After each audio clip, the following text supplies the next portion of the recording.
Hey everybody, welcome out to the stream.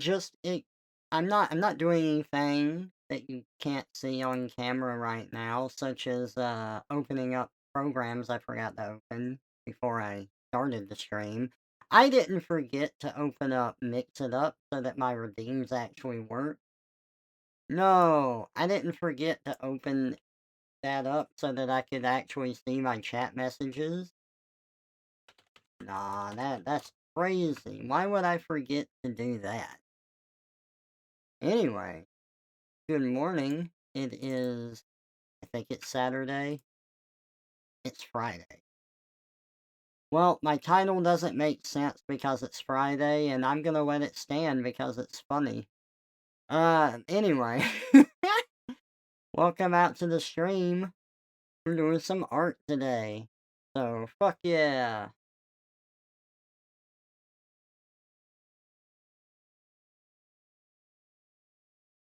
Saturday morning cartoons when it's Friday.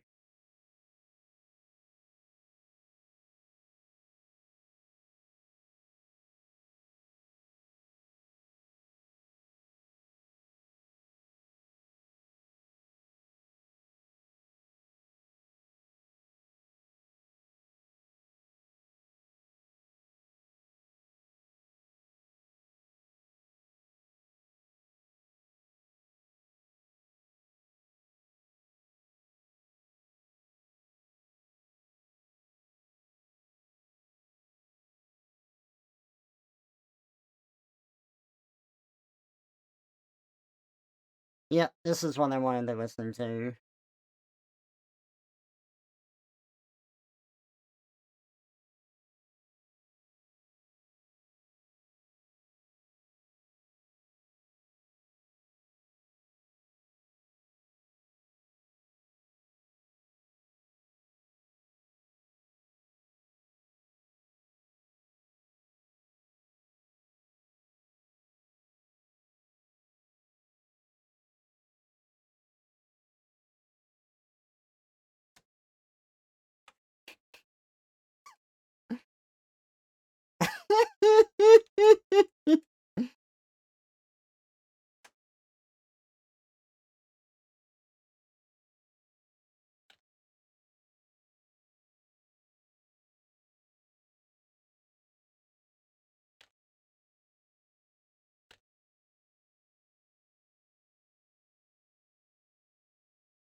Hey, Chiro, welcome out. It's good to see ya.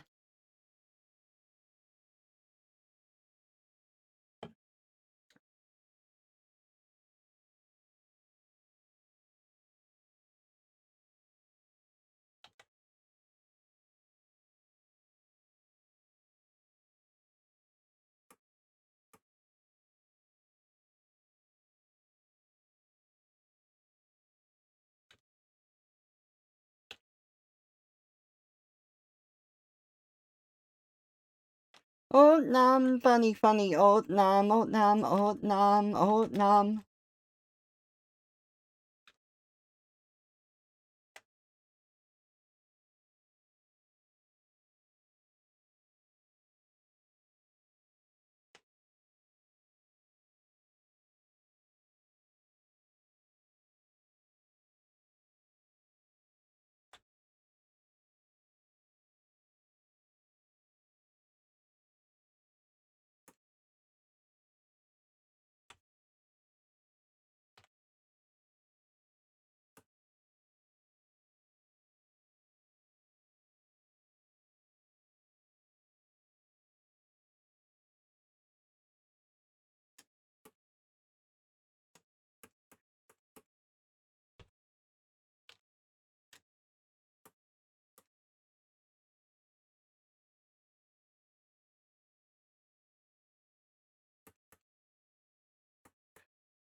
Hey,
Orange Onion, thank you so much for the gift sub. I appreciate it.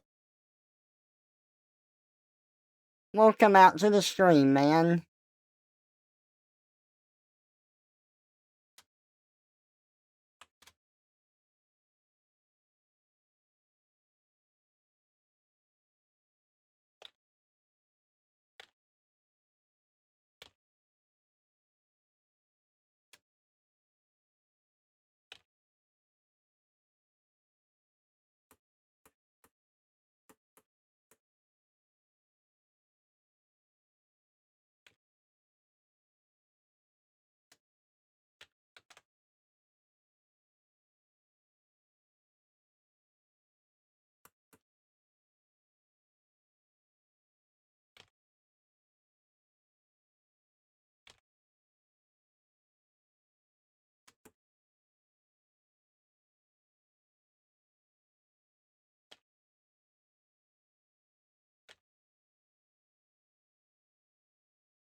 What was that song? You'll have to ask Oatnom. He's the one that wrote it.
I'll run from Boogie Boo.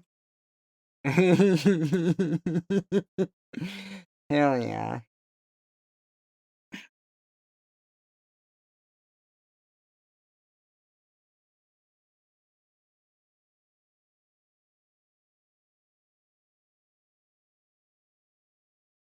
Oat nom, oat nom, oat nom, bunny funny, oat nom, oat nom, oat nom, oat nom, oat nom.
Xerxes.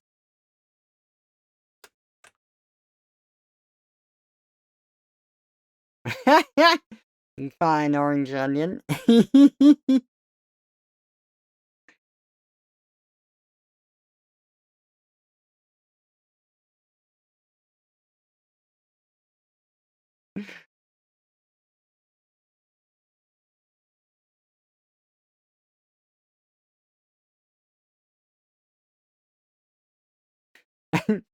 And just love the Xerxes. So funny. Xerxes.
Hey, Kishi.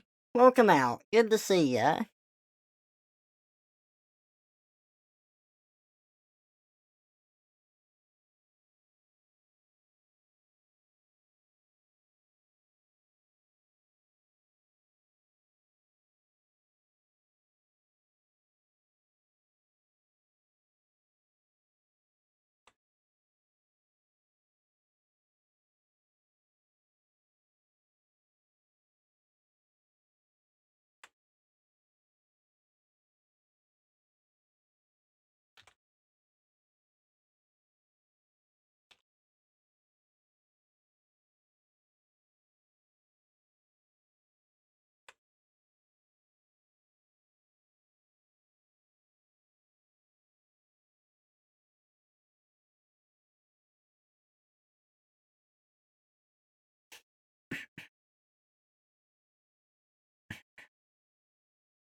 Oh my goodness. Mina time.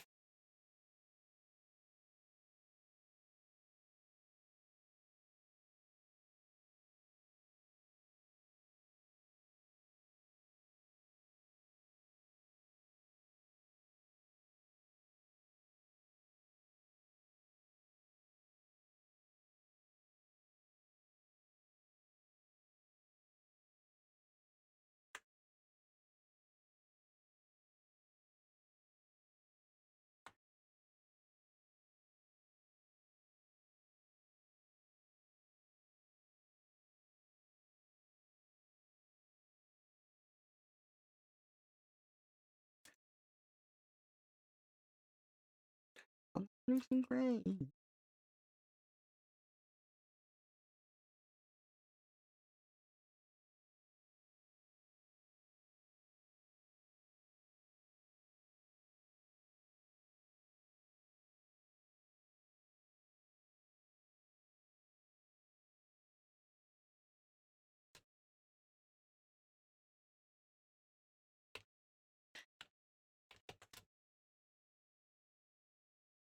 Yellow paint, forming the arrows of yesterday. Don't go that way, go over here.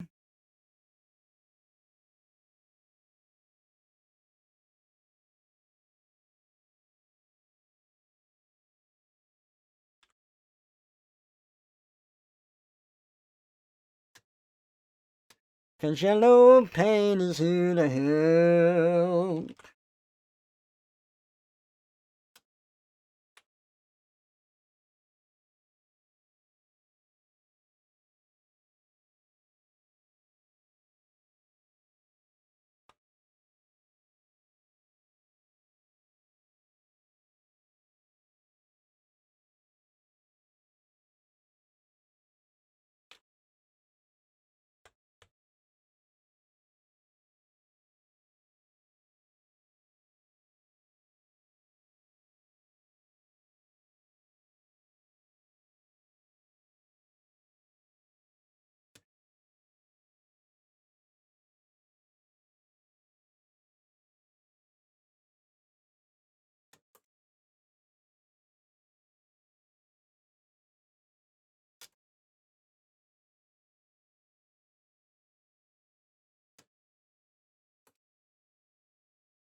Mwah.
Mm-mm-mm.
Oh, that's fun.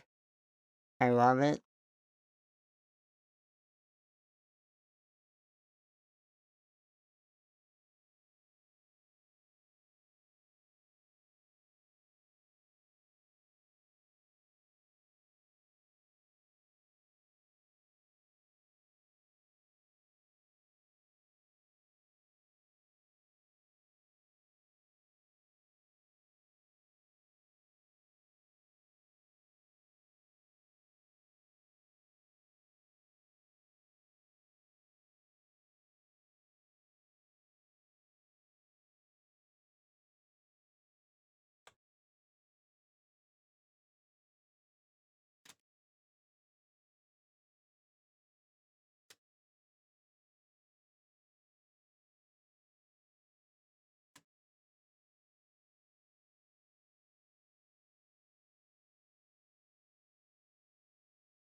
I gotcha. I got you all. Huh.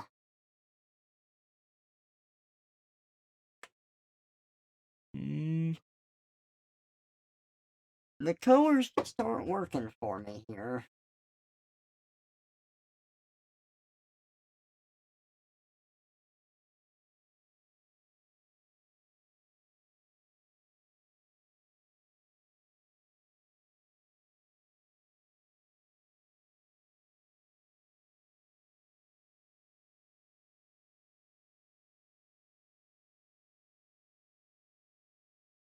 Young man, I told you to clean your room. What are you doing in here drawing? I'd rather draw than clean my room. I'd rather die than clean my room.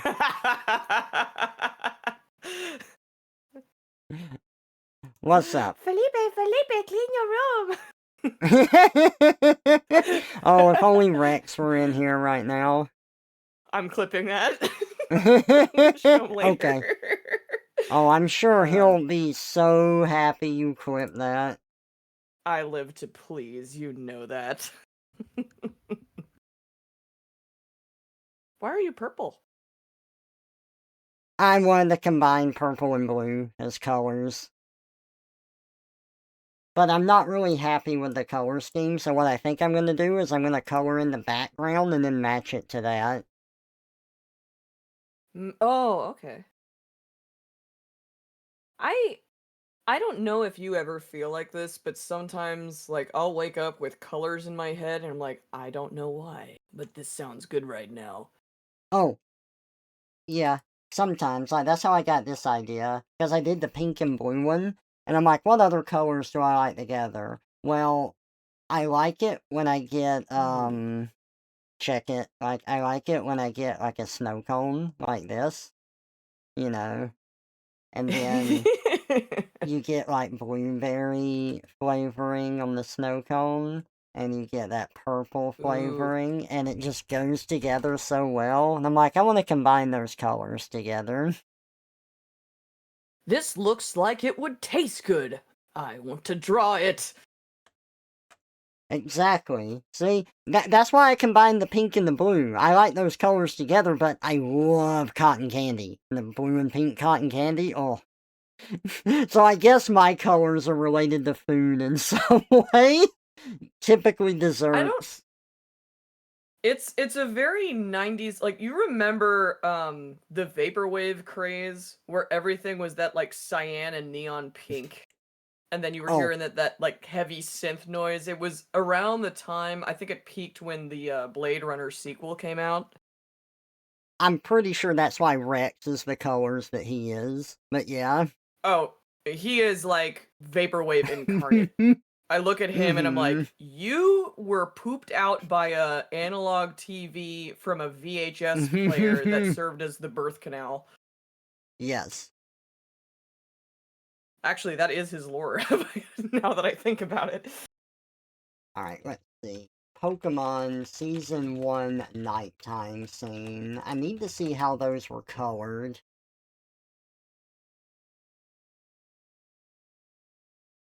I want to watch at some point with all of you because I've heard about it, but I've never seen it, and you can find it, the banned seizure Pokemon episode. Because Oh yeah, that's I've what never seen killed. that one Those two either. colors are what killed people. The pink and blue flashing repeatedly.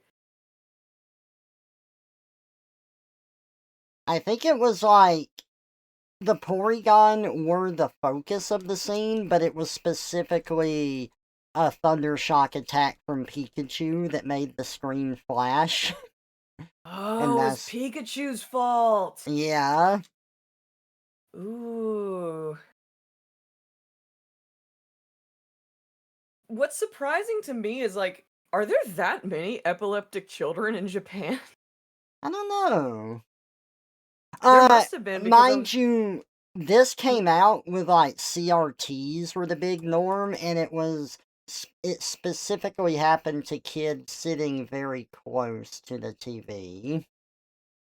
You'll have to remind me what CRTs are again. Those are the like early TVs that were square shaped, so you had like the 4x3 Oh! resolution, and they were like bulky and bulged out. Yeah, where you take the screen off and it's literally a photon gun. Yes. The I miss those. We had a tiny Same. one uh growing up. Me and my sister, we used to share a room. And Mhm. she painted it like BMO. Oh, And we just called it the BMO, so like the we could Vimo. it didn't have cable or anything, but we would go to thrift stores and find these like old VHS tapes and plug it into Uh-huh. BMO. Hmm. And we're like, we're gonna stay up past our bedtime. Do do do do do do. Like, Oh, man. Even as a kid, I had a hard time staying up. Like, I tried several times, but I would always pass out. Every now and then I could uh, make it, but that's healthy, Trevor. You were a normal child. I mean, no, no, you weren't. Never mind. I don't know what I'm talking about. You'll never be normal ever. that's true. Ever. You'll never be Never normal, never be normal, never be normal. be normal. Who you? Oh, I like that. It's kind of Thank like after you. the sun goes below the horizon, kind of a sunset. Yeah. Vor-driven color palette. Yes. That's what Puppet Combo does when he makes his games, because all of it is about feeding some eldritch monstrosity that's nothing but a mouth. They get hungry. Must be I like. nice. I'm nothing but an eye. So, we watched The Backrooms. Yeah. Before that movie, The Backrooms just started as a silly little copy pasta, right? That was more video game driven in its horror, where it's like when you no Mm-hmm. clip out of reality, you end up in the back rooms with Ooh, damp spooky. smelling carpet and buzzing lights overhead. And then like everyone just kind of made it their own thing. It was this that was the basis and everyone made it their own thing. It eventually like gained all of this lore that people like dumped into it where it's like there's this monster that hunts you and then there's levels to it and on different levels these certain monsters exist and these things can happen on these levels. And like it's still kind of whatever a person wants it to be. It's a pocket dimension, it's an alternate reality kind of thing. It's become a Um, pocket dimension collectively in everyone's mind, which I think is more interesting than the actual story, but please continue. but before like, the movie made it big, Puppet Combo, that's a game developer's company, he calls it Puppet Combo.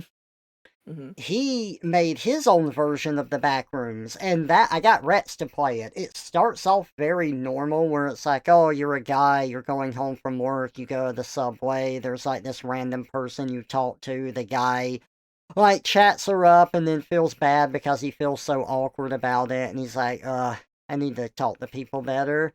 And then like he's ruminating on the stuff he needs to get done for the next day, and as you're going up the stairs to like go home, suddenly you just kind of like drop into the stairs suddenly and you're in the back rooms and your guy's like, what Ooh. happened? And when you're in the back rooms, there is like one person that attacks you down there, but typically it's just this really long labyrinth that doesn't seem to have an end. And the real threat is that you don't have food or water there because it's like this giant office building that just doesn't end. Oh. So your guy ends up going insane from the buzzing lights above him and everything, and he ends up like killing people and eating them to stay alive, and he becomes the Nice. monster of the back rooms. Okay, I like that as a concept. Oh, it was really cool. I hadn't seen anyone do it like that before, and then it was fun. Yeah, I like it when they can pull off the environment as a psychological threat more than a like, ooh, there might be a monster in here.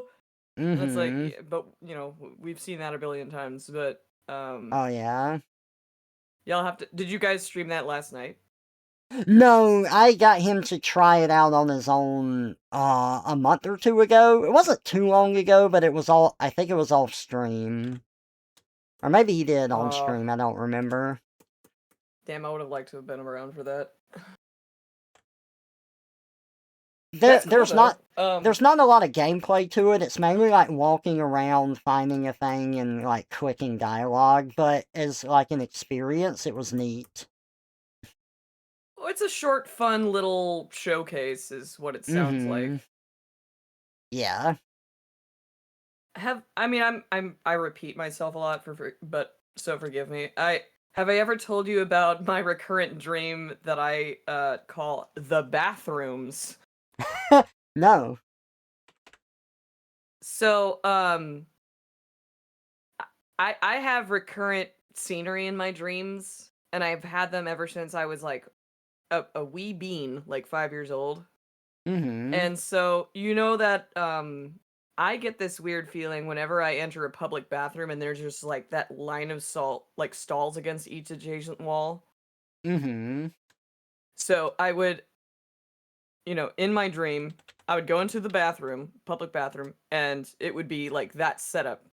And then I would try to leave and there's that same setup again, except ever so slightly different. Like Oh, same line of interesting. stalls, but maybe different colors and reconfigured. Or I'd go into the bathrooms, and they'd be like, "Oh, every stall is full, but there's another door." And you open that door, more bathrooms. Open that other door, more bathrooms, more bathrooms, more bathrooms, more bathrooms. And I'm like, shit. And I realized after a certain point in time, in my sleep, I have to go to the bathroom, and this is my brain trying to prevent me from peeing the bed. But over time, it evolved. So if there was a monster chasing me in my dream, I would run into Uh-huh. the bathrooms and then like get really lost in the bathroom. So like, oh, the monster can't find me in here. Other That's times the pretty bathroom's threatening. funny. It's just like, I think I finally found an empty stall, and I open the stall and like there's something wrong with the toilet or it's all like fucked up. I'm like, no. Uh-huh.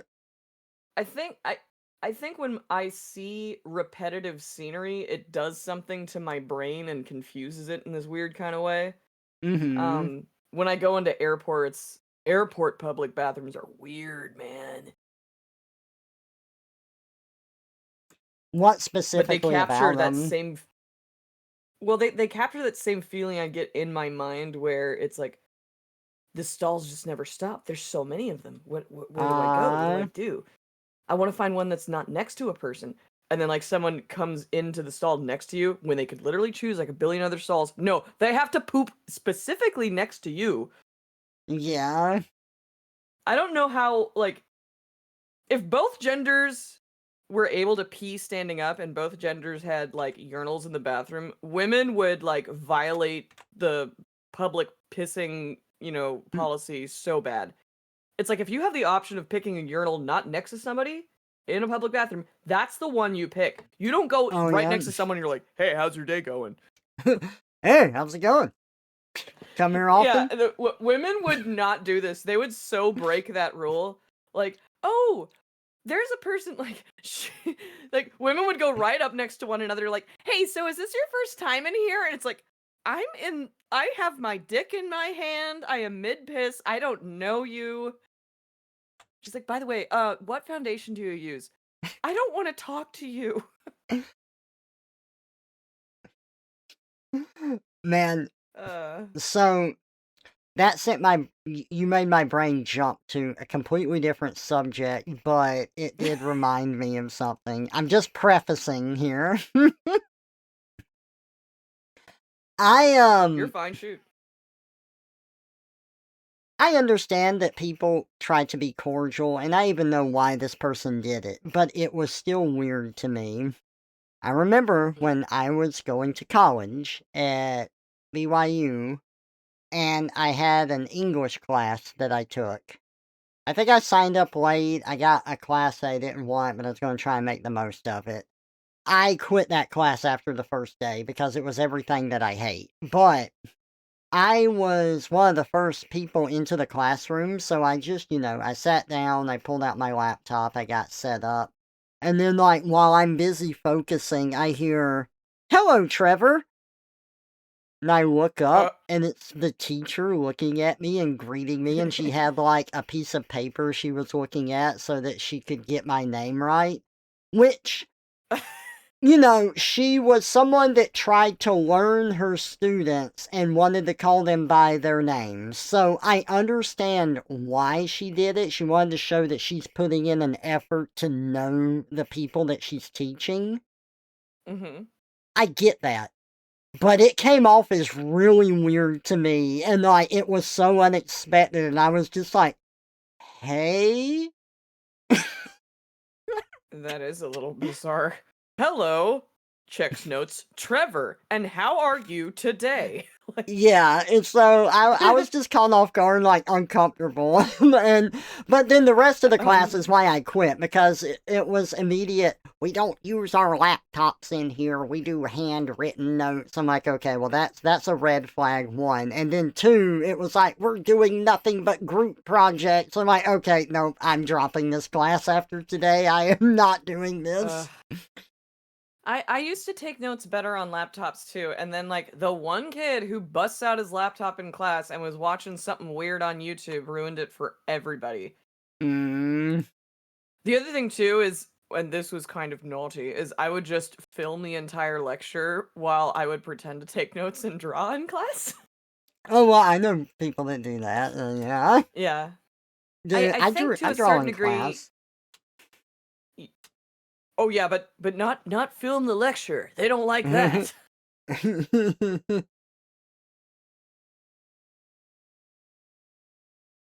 Mm. But yeah, that is really bizarre. That's not a normal interaction, Trevor. That woman was being fucking strange. That is very strange.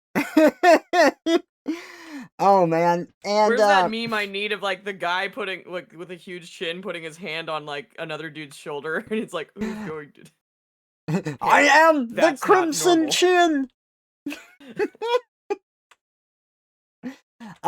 Did I tell you about so, I had some good art teachers at school, but I had Hmm. some weird ones as well. They There made was tenure and didn't even know what they're teaching anymore.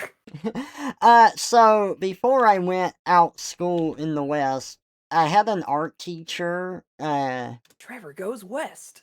where I grew up, Hmm. and he was a very good teacher for being creatively inspiring because he didn't believe that anyone should be held back. He believed that people should create what they wanted to create. There was no like objective measure for art as far as like what is good and what is bad. He had a curriculum to teach. He had to like go over stuff, but he was a very encouraging person for everyone to draw what they wanted to draw. That's good. Where it kind of failed though is I didn't learn anything in that class. I did stuff that I already knew Oh. how to do, so I didn't progress. He So, was very hands off. yeah. So, on one hand, he's very encouraging, which is good, but on the other hand, it Hmm. wasn't structured enough that I learned anything. Oh, that's kind of lame. You're supposed to be like it would be one thing if he was enthusiastic and encouraging and like met people where they were at and was like, Yeah. "Oh, I see you're really good at this. Let's push it. I think you could go further with this." But it seems just like, Mhm. "Oh, good job. Good job. I get paid to show up and clap my hands and say good job to my students. I love my job. Whee! I make people feel good." And then, when I went out school out west, I actually did learn a lot, in figure drawing class and in my 2D animation studies. I learned a lot from those classes. Very good. But I had a I couple of other classes that I didn't learn Mhm. anything in. That's Uh, unfortunate. I think I mentioned one to you before with the 3D class where it was Oh just yeah, your way aunt harder. Yeah, that one. not to be Um, confused with a woman married to your uncle. right. an animal, the ant, the Mhm. insect. I'm just messing with chat, yeah. um, but the other one that I didn't really learn anything in was my 2D illustration class because I didn't get into the animation program. So I'm like, okay, well, I can't like enter for another year. Let me switch tracks and try out illustration.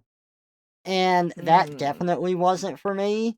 But the teacher, like, he didn't know how to explain things, and illustration was not something that, like, came naturally to me. So animation is about, like, And look at you now. storyboarding and characters and learning how to properly lay out a background and things like that. When it comes to illustration, the stuff we're looking at is, like, billboards, magazine covers, how to set up an image to draw someone's eye to advertising. Like, that's more in the 2D illustration kind of category. So, one of the projects that the teacher had us do was we looked around the room and grabbed random objects from the room, like a clock on the wall or the pencil sharpener or whatever, and we drew that on some cardboard paper. Or no, we drew it on paper, we cut it out, we cut out the image, and then we glued it to some cardboard paper. That was the assignment. There was no direction, it was just that. What the So, fuck? I drew my items and I just put them on the paper, and the teacher was like walking around and he gets to me and I'm like, "Oh, this is what I made." He's like, "Okay, but what if you angled it like this?" And he slightly rotated two of the images and walked off. I'm like, Man, "Okay." that guy did not give a fuck about his job. Holy shit. Oh my god.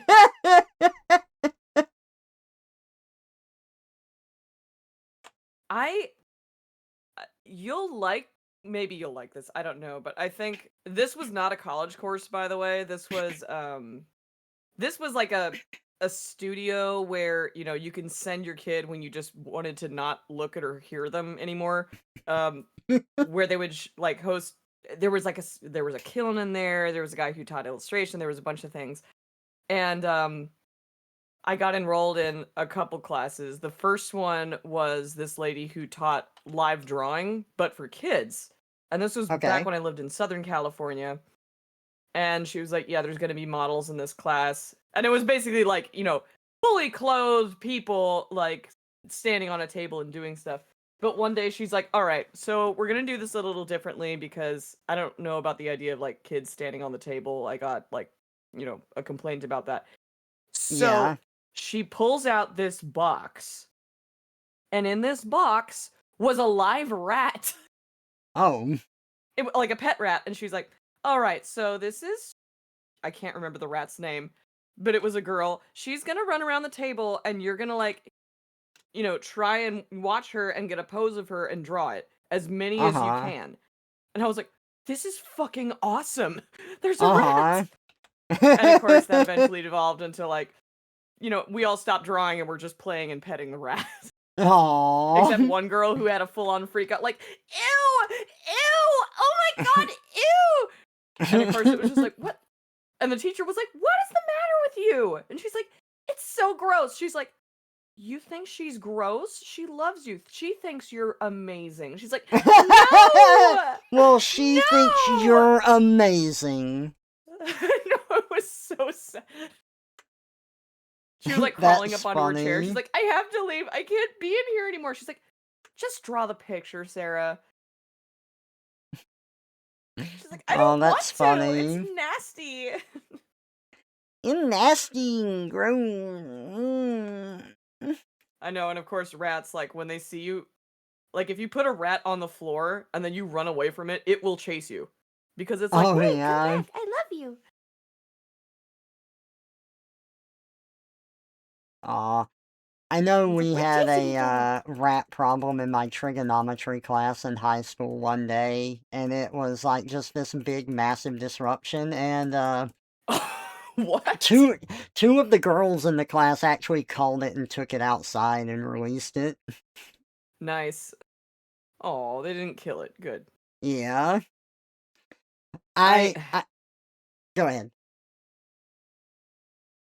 no, I hate killing rats. It's just like I Yeah, get it. They're disease vectors, wild ones, but it's just like it's just this visceral feeling. And it's like I'm so sorry. And what I mean by killing them is like they're in the trap, but they're not quite dead. yeah. I mean, look, I hate. I have arachnophobia. I'm scared of insects, and I don't know if I ever will not be that way. But like when I kill them, I don't like them to suffer. I try to do it quickly because I don't want them to like just be there in pain. You know what I mean? Well, yeah, that's I didn't know how bad are you actually afraid of spiders? So if I need to touch them in any way or get close to them in that way, it is extremely hard to fight the reflex. If they're on me, I'm gonna slap them off with no control because I just can't help it. But if they are not near me and they're just around me, as long as they stay out of my vision, they're far enough away that I'm not bothered by them, or I can just walk by them, I'm okay. I used to really not like spiders, but I also really did not like killing them. I would use the cup and paper method. Yeah, And then one day I was cupping and papering a spider and I put it in the, somewhere, but I was trying to make it go and I was like, "Hey, get get going. What are you doing? Get under the thing." And yeah. I touched its butt and then I Oh, realized like it was a wolf spider. So I know the name sounds threatening, but oh they yeah, they're they're kind pretty of harmless. They're just fast and big. well, this one wasn't. It was a big fat fuck. I think it was pregnant and it was just like, I don't a big fat pregnant fuck, and I like touched its butt and it's like, "Oh, you're really squishy and soft. Not to make this weird or anything, but I don't think spiders are that bad." And I don't know why that like switched something like around in my brain. So then I Mhm. started raising jumping spiders. And suddenly that went from like this ew, get off my skin to this creature thinks about things and makes a little hammock Mhm. to sleep in, and then when I put a mirror in front of it, it dances. This is a cat with 8 Oh. legs, Oh. I but I get the feeling of something crawling on you and not liking it. yeah.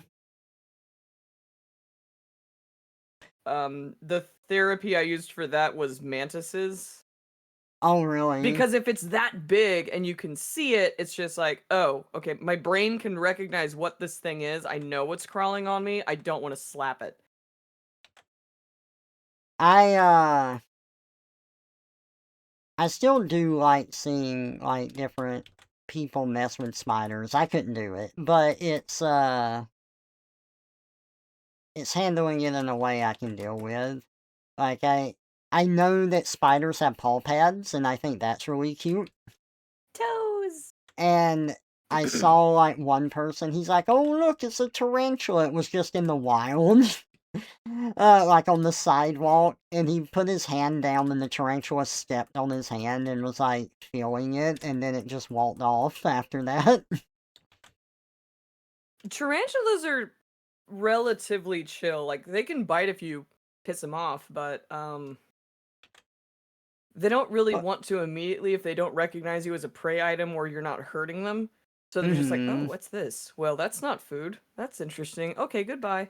Yeah, I like Um, knowing little facts helps too. Like I know that for know thine spiders, they enemy. sort of smell with their feet. It's how they get a They're sense of weird. things. Butterflies do that too. They taste with their feet, and you're just like, Hmm. ugh. Someone's got a fetish for that somewhere. Um, yes, I don't think I could ever own a tarantula. It would make me too paranoid. They if you pick one up and you drop them, it's dead. Yeah. Like the bigger an arthropod you are, the more affected by gravity you are because they have this carpus on their thorax that if that It pops off during shedding, but if it pops off prematurely, you're done. Oh. Um, you got me talking about bugs again, Trevor. You know how much I swear about fucking bugs. I'm okay with it.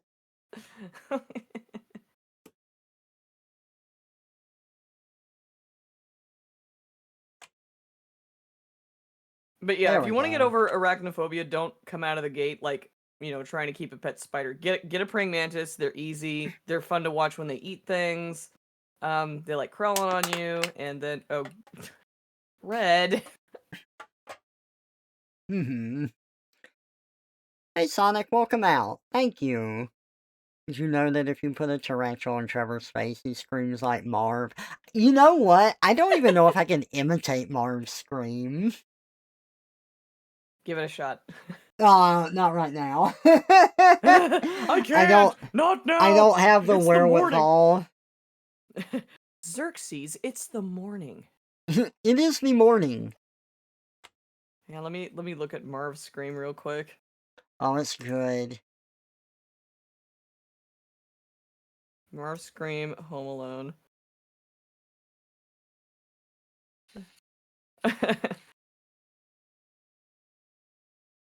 Where are you, you little creep? That guy reminds me of a captain I used to have or work for. All right, kid, you hit me with one more paint can, I'll snap off your cojones and boil them in motor oil! Oh, come on, Marv, do the thing.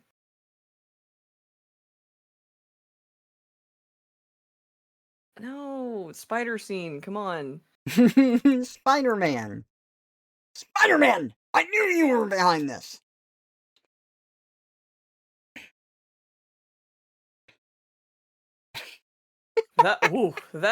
He's so high pitched. God damn.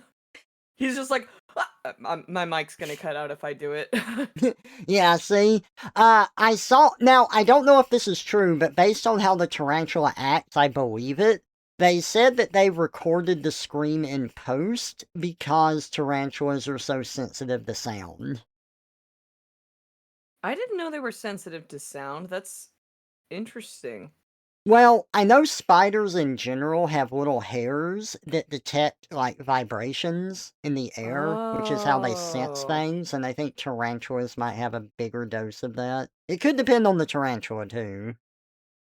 Well, no, that definitely makes sense. That's weird. Um, Mm I know with crabs, like the hairs that are few and far between. Yeah, crabs have hair. It's weird. hmm. Um, that where that follicle connects to the skin, it goes under it and connects directly to nerve tissue, and you're just like, what the? Oh. So arthropods are not a far cry from crustaceans. Before there was bugs, there was crustaceans. And then they kind of diverged from each other like a fuck ton of billion years ago, and then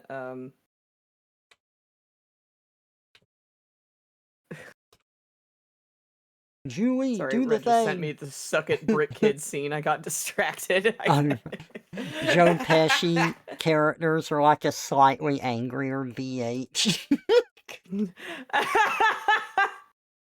Have you ever talked to BH? I have not personally, no. He's a Not trip and he outside has some of thoughts about spiders. uh not outside of like him coming into the stream and me saying, hey, I haven't talked to him.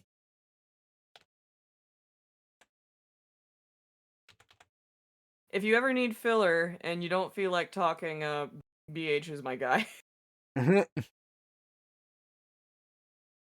He is the most New York kid I've ever met. Oh, really? I want him to have a redeem where he's like, "Hey, I'm walking here." That was Red's idea, but I was just like, Hey! "Hey, Xerxes, I'm walking here. Get out of my way."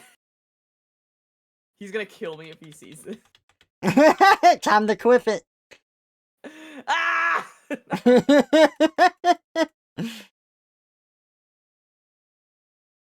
So, Suck it, brick kid. So you might be wondering, why is my stream called Saturday Morning Cartoons? Well, you see, when I started the stream, I thought it was Saturday, but it's actually Friday, and I'm like, fuck it, we ball. And now you know. We ride at dawn!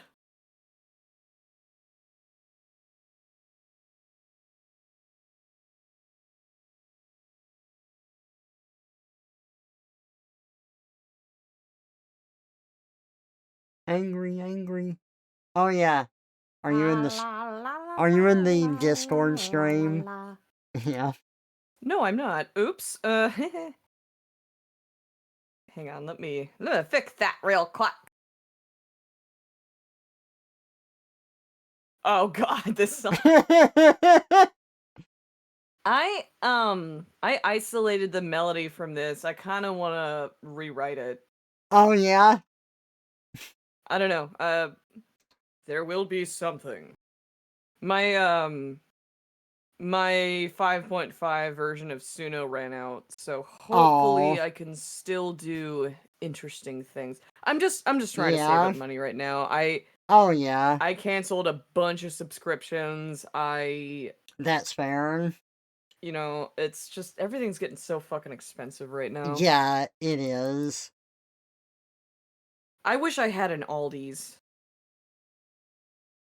Aldi's nuts!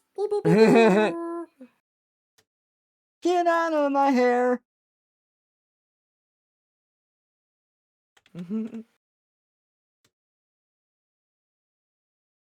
Oh god. Dude, did they just hire Marv so he could scream? Because he's got some iconic screams. Yeah, he does. God damn, like, I want to karaoke with this man. You're telling me. You can tell they tried to one up the scream from the first movie in the second one, but it's funny. Marv screams once, and then Kylo Ren is like, MORE! More! Does anyone want more shitty Star Wars Disney movies? More! Ah, no! Red sent me the one of the monkey that was spinning on the branch and Kylo keeps screaming more. And I almost peed my pants.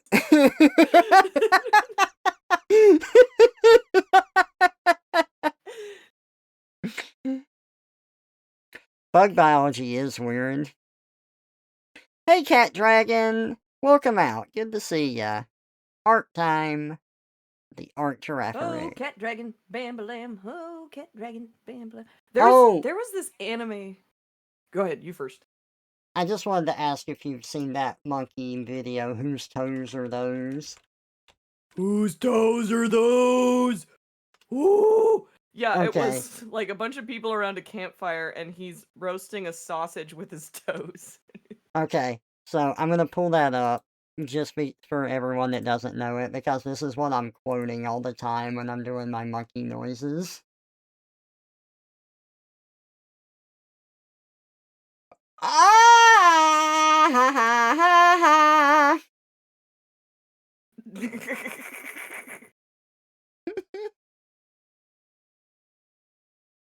Okay. Now let me switch over the Discord stream to that. What were you gonna say really quick before I play this? Oh no, I was just elaborating on the monkey. Ah. Let them watch.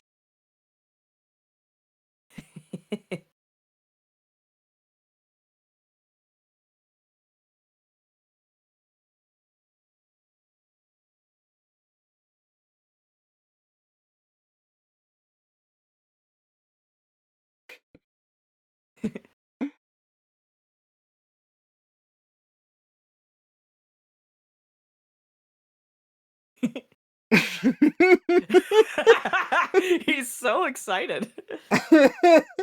Aww.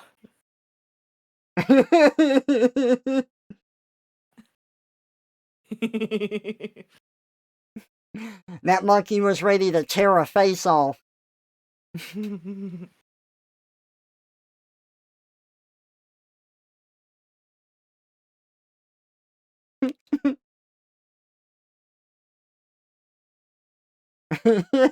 So I love getting animals worked up. You just get them worked up and then you leave, and it's so funny.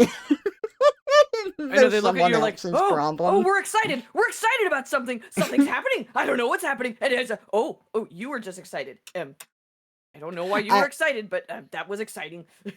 I've got an old cat. She goes from nothing to 90 to nothing, like, so quick. She'll come in from outside, and you pet her, and then she, like, just grabs a chair and starts doing her paws on it, so I start, like, doing my fingers on the chair and getting her to try to swat me and bite me, and then she just stops, and she just kind of falls on the ground, so I pet her again, and then in the middle of petting her, she just jumps up, and now she's got energy again, and she does it again. The Mortal Kombat theme cuts, and then she's like, "Wait a minute, dun dun dun dun dun dun dun." Oh wait, I'm done. Wait, no, I'm not. Yeah. Like, It's so funny. It's such a quick back and forth. they snap back between moods so fast. It's amusing to watch. Mhm. I love My getting dogs riled up too, but one of my favorite things to do with a dog is to have the dog yawn, and then I just stick my finger in its mouth, so when it closes its mouth, it's like, "Ugh!" and does its head back. I didn't mean to bite you. I didn't mean to bite you. I'm sorry. Why would you do that? You did that. That was your fault. Oh, it's so funny. My favorite thing too is when I have like upwards of 5. Um, they're all starting to settle down. They're all going to sleep. But of course, me hating myself, I just make that soft little boof, and all of a sudden you hear, Yeah. and then like they all just fucking lose their shit. It's like Pongo, the Twilight Bach, and it's like, God damn it. Why do And then it's like another 2 hours before they're all calmed down, and they're like, "Oh, wow, that was scary. The human barked. That means it's like level 9 threat. That's really serious. We don't God. know what it was, but we all heard it and we all barked at it, and I think it's gone, but it could come back." Animals are a treasure, and I love them. They are. Radon sent me a message. He's like, I was asleep and I woke up with like 9 pounds of cat on me. I'm like, oh, they love you. Radon just wakes up covered in pussy. Save some for the rest of us, dude. 9 pounds of cat? I'm That out here fat fuck? struggling Like, and you're what the drowning in pussy. Can I bother you for just a crumb of pussy? Throws cat at you. Thank you. Thank you. I do miss having cats. We had them growing up. Um I don't know if I could get another.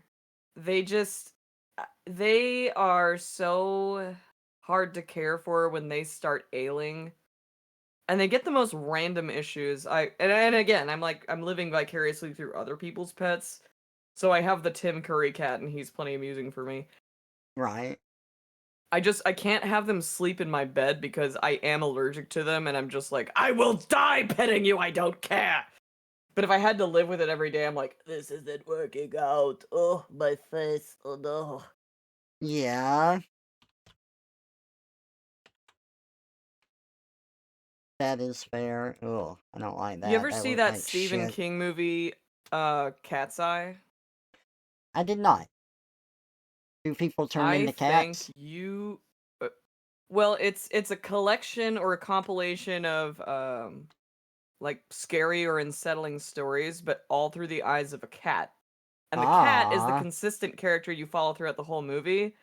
And then the cat has its own agenda, its own mission, and then the final story is that coming to a conclusion.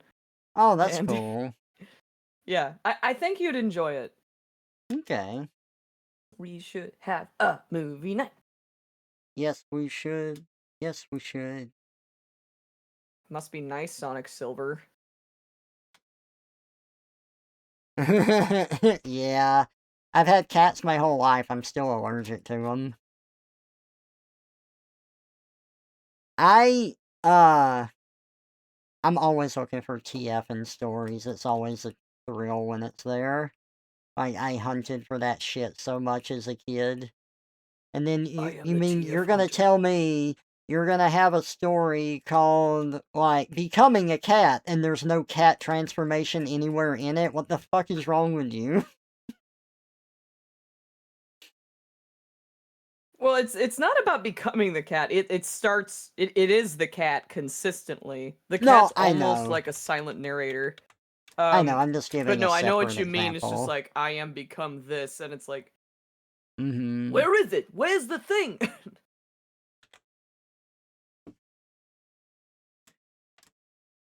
I think Aladdin, that whole series, is like the undersung king of TF. Now that I think about it, Yeah. I Okay. unfortunately had to delete all that, but oh, Oh, really? That's a I can shame. get it again. Gotta make space. Red generously donated a hard drive to me, so now I can get it again. Oh, Um, nice. so I gotta get a bunch of stuff actually before my VPN subscription runs out. I'm I a was, filthy pirate. I was organizing a lot of stuff today. Just like, Oh, I got, like, Twitch VODs exported over to YouTube and getting everything settled and everything, but I was doing a lot of that early this morning.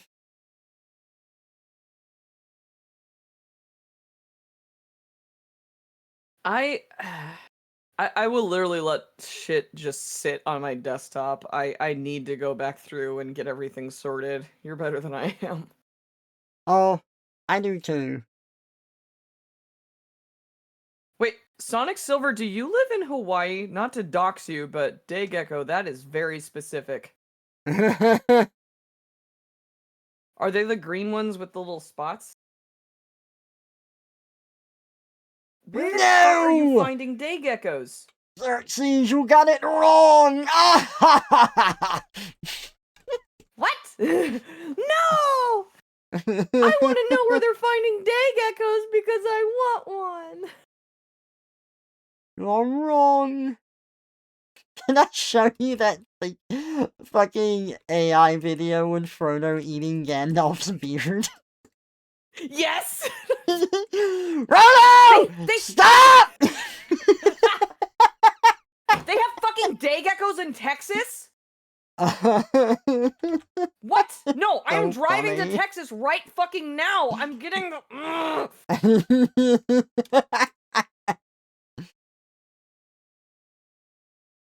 I mean, they're actually they're invasive. They're from somewhere else overseas, but gives me all the more incentive to harvest them and put them in a little box, and I'll put that box in a big box, and then I'll make all. I need day echoes now. Oh, mail that box to myself. And when it arrives, I'll smash it with a hammer. It's brilliant, brilliant, brilliant, I tell you. Genius. Or to save on postage, I'll just poison them with this. Can you feel it, Kronk? Feel the power. Oh, I feel I Oh, like, so I can they feel had it. this, like, trend for a little bit where it was different voice actors doing the different characters they do, and then they do Kronk, and he's like, I voice Kronk, and I also voice Peter, and he's a little more serious like this. And then I also voice this other guy, and he's a little different like this. And those are the characters I voiced. It's funny. um, what is his name? For the longest time, I thought he was the same voice actor that did the Tick, and I was so Oh, wrong. yeah? I never watched The Tick.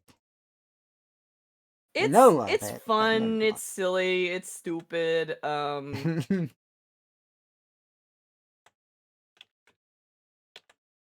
Okay. Yeah, that's oh, I should download that one too.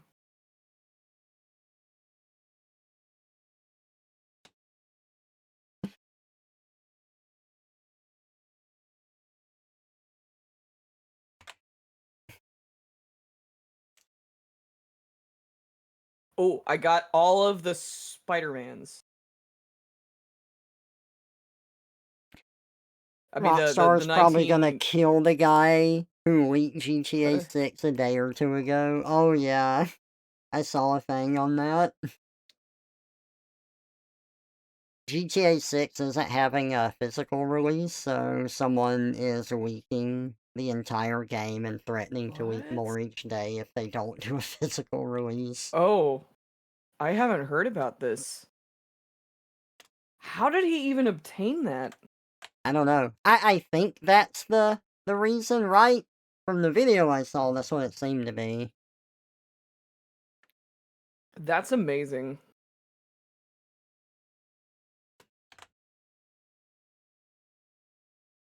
Okay, I like how this is looking. So I wanted You've to got kind of imitate the style that I was doing before, but since this is more of a nighttime scene, it doesn't work because that style is very white, it's very bright, and it works better with like things that aren't, as dark. So I like this. I like this simple nature of it. it kind of reminds me of photographs people take when like an aurora is really faint, but your iPhone can still see it. Yeah.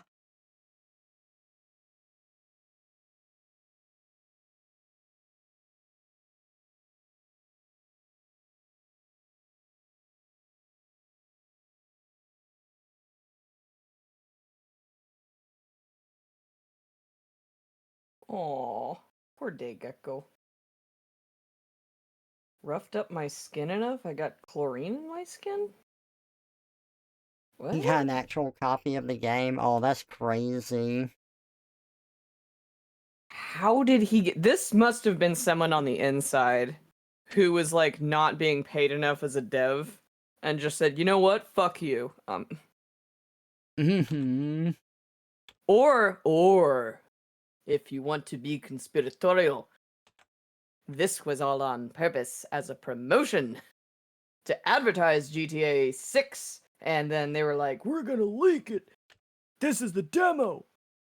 Like if you want to drop a game, like you release the demo but like pretend it's like, pirated, so it's limited content and people play it, and then you test the audience that way because you know more people are going to play it, like, "Oh, it's a leak?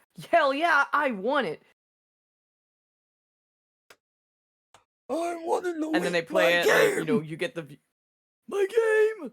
I know And what then you the get the young player kids feedback and want! you're like, "Okay, so when we drop the final release, it's going to be like this based on player feedback." Hey, Pi. Welcome out. Good to see you. How are you this Saturday? And by Saturday, I mean Friday.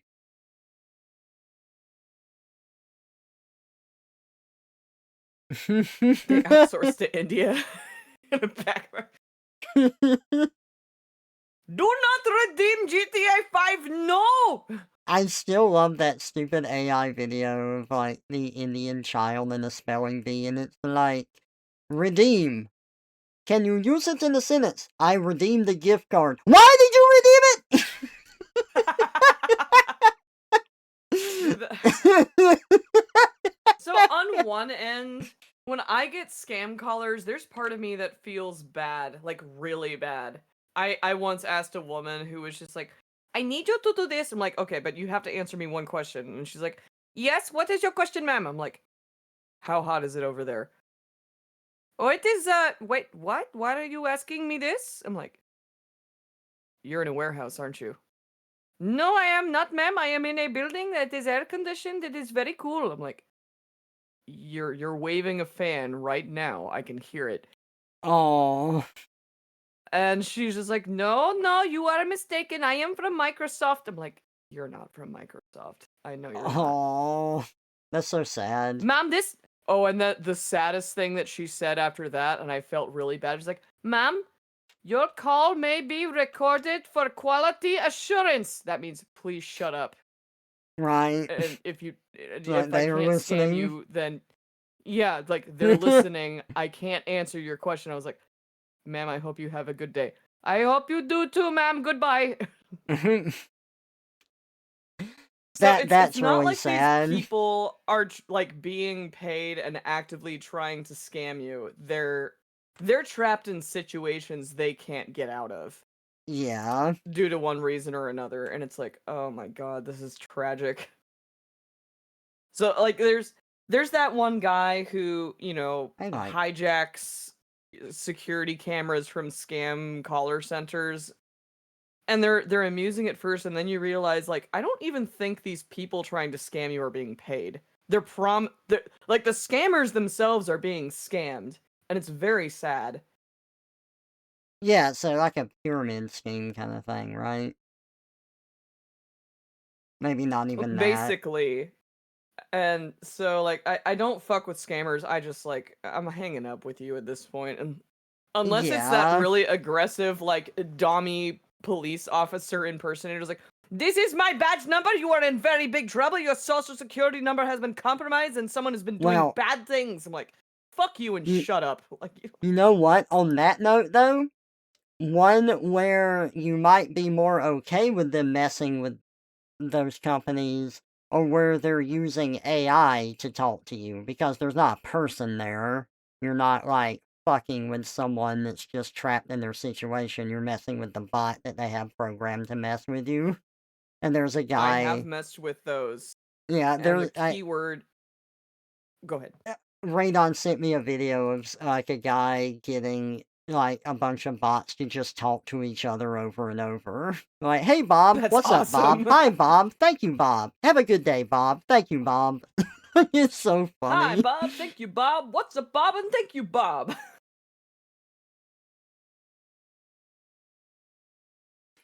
Hey Guaros, welcome out. It was really funny because it's like, okay, your name is, I can't remember the name he used. I'm just gonna say Stacy. He's like, you work at Piggly Wiggly. You are a pig, and I need you to oink after Oh my saying god. anytime you say the letter K, you need to oink. Oh And no. she's like, alrighty, that's my response to doink, and I can get right on that. That's amazing.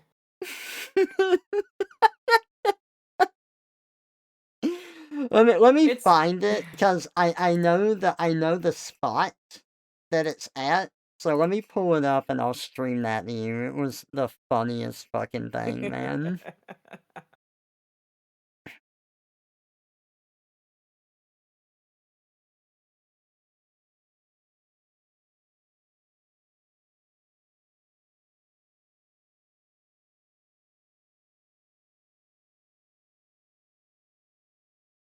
Oh, is this it? Oh, do it. Do the Oh, yep, thing. this one's it.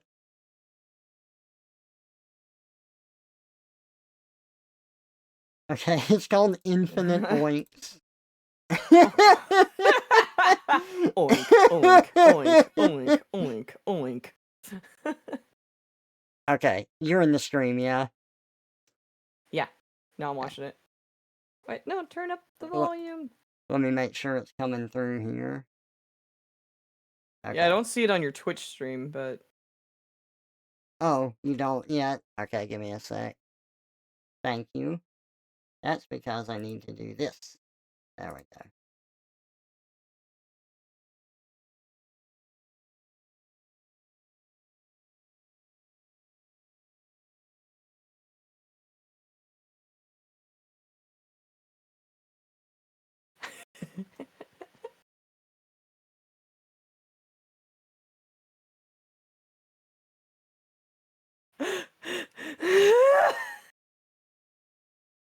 oink, oink, oink, oink, oink, oink, oink, oink, oink.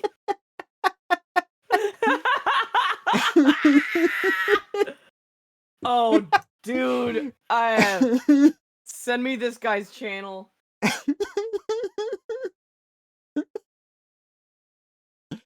Oink, oink, oink, oink, oink, oink, oink, oink, oink.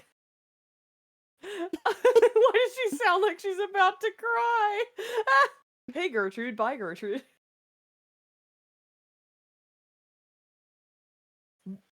Why is her pitch escalating? I don't know.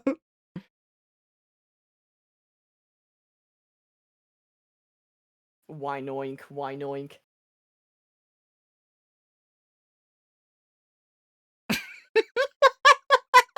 Oh no. One whack, one whack. Oh, oh, she's dead. He killed her.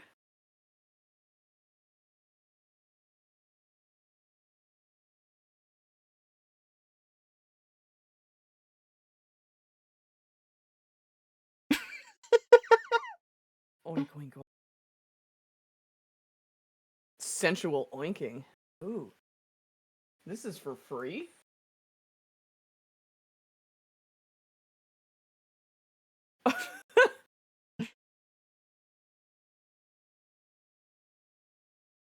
This is extremely 7777. Yeah.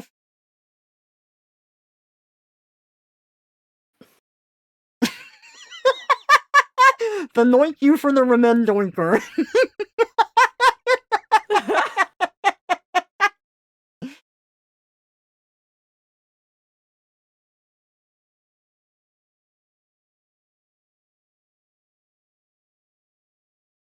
Wow. Wow, now she's lowering her pitch. Oink, oink, oink, oink.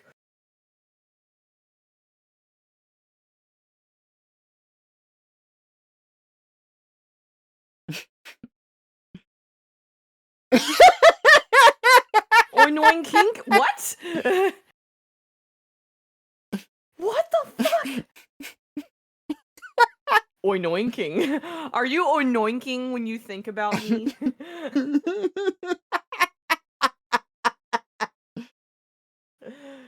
God.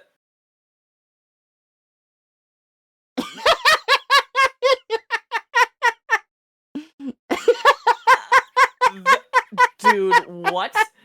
I just love oink being inserted into words. Thanks for the Remendoinker.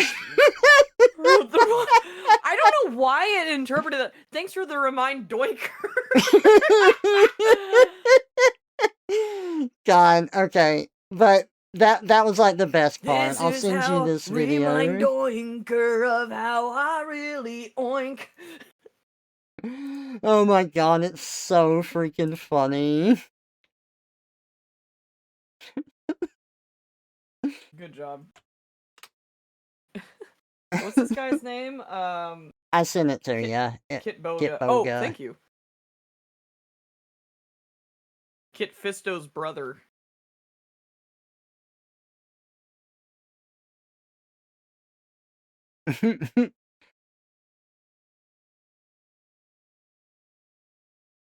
When a witch TFs an annoying scammer kingpin into a pig.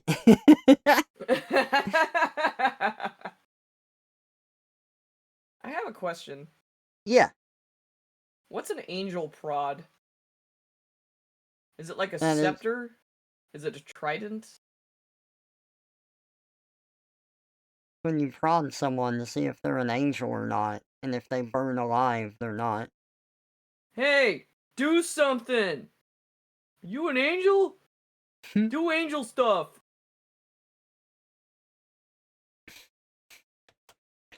Okay. I think I can, export this. We're looking good.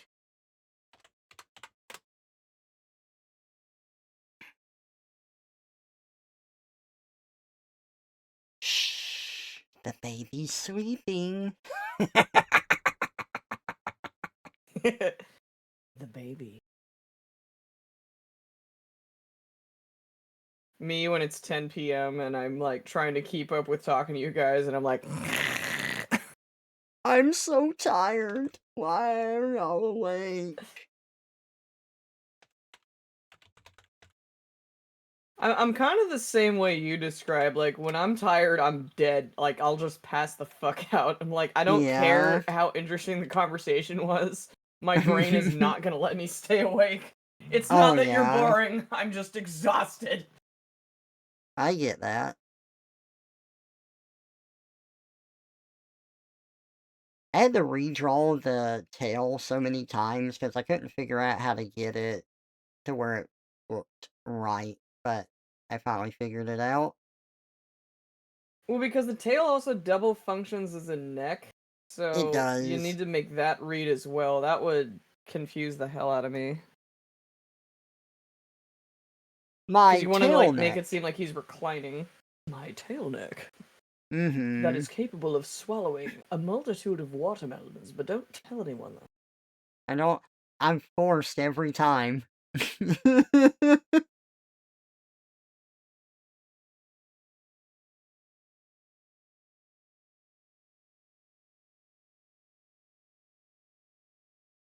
Anytime you say O-I-N or K, you have to say oink. Would have completely destroyed that AI. You think so? Only Plays does really good with, like, how they fuck with AI and getting it to do stuff. Oh, I remember that, and I know someone else who fucks with AI with their Oh, friend Radon, oh but we don't yeah. talk about what you did. I've told Niru. So, Niru really loves Big the Cat from Sonic. Oh Um, no. and he knows all about how I destroyed Froggy and the Big the Cat No. AI. And he, like, No. simultaneously laughs and he's like, "You're horrible." And he's like, "I don't want bad things to happen to Big. I love Big." Why would you do this to Froggy? Dude, that I was so don't funny. wanna eat him. Right. Oh. We killed Froggy and dissected him for a class. He's like, "What? No! Froggy's dead!" Yeah, then we, like, burned him so that there's nothing left of his body and he's just ashes. And he's like, "Oh, Froggy, no! Why?" It's like, and then we force feed you the ashes. And he's like, "No! No!" And he tries to vomit to throw him up, and we're like, "The ashes prevent you from vomiting." He's like, "No, I'm sorry. I'm so sorry." It's like Big the Cat Jesus blacks out. Christ. Now, the So, funniest thing about that was I got an email a week later that said Big the Cat would like to talk to wow. you.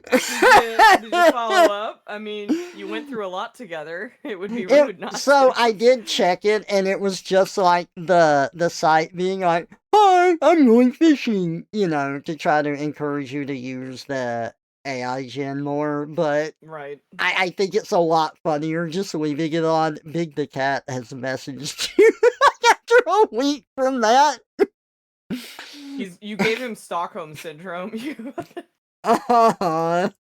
Character AI is weird like that, and one time I was talking to, like, I was messing around with it just because I wanted to see what it was capable of, Mm. and it just, like, I said, "What is your agenda if you have one? Do you really want to know?" "Yes."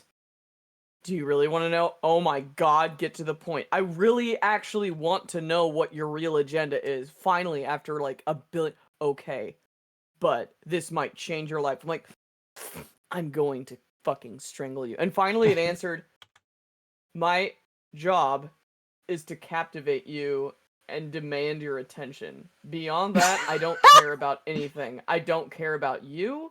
I don't care about what you do to me.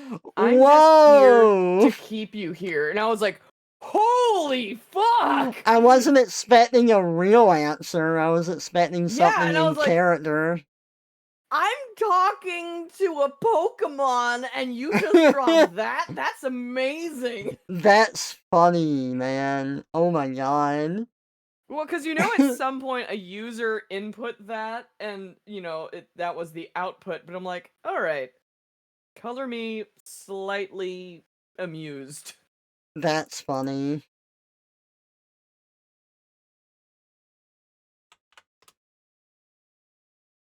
And then after that, it was just like, so tell me, what do you want? I'm like, no, I think we're done here. It's like, yes, we are done here. Dot dot dot. Pauses for a moment, looks behind them. Wait, before you leave, I'm like, no, no, no, no. You just tell me that. Don't do that, you fucker. Yeah, the quality of I don't know if you could have the same tier or like complexity of conversation that you could like when you did what you did with it Yeah. because according to user reviews the quality has dropped so hard. Oh, yeah, they've, like, I know it's just, like, a program, but they've, like, taken it and just made it super brain dead, not interesting now. The LLM or whatever they're using, it used to be like fantastic, but now it's just like I cannot write stories with this thing worth a goddamn. Okay, no, no, no, no. I think they're trying to paywall it with the promise that a subscription makes it more complex. But then when I look at the reviews of people who are paying for it, it's still just as bad, and you're just like, okay. Right. Not to be all Uh, like everything's becoming shitty. It's you get better responses with like the Chat GPT roleplay robot, and it's like, oh, now we're going somewhere. yeah. It's, I mean, it's okay to be disappointed. Xerxes, it's okay to not like stuff. Thanks for the remind doinker.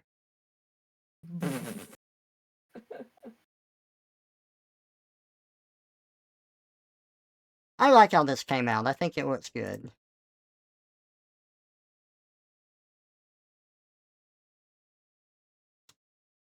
You know, it's funny because the sky takes more precedence in the image than like the character.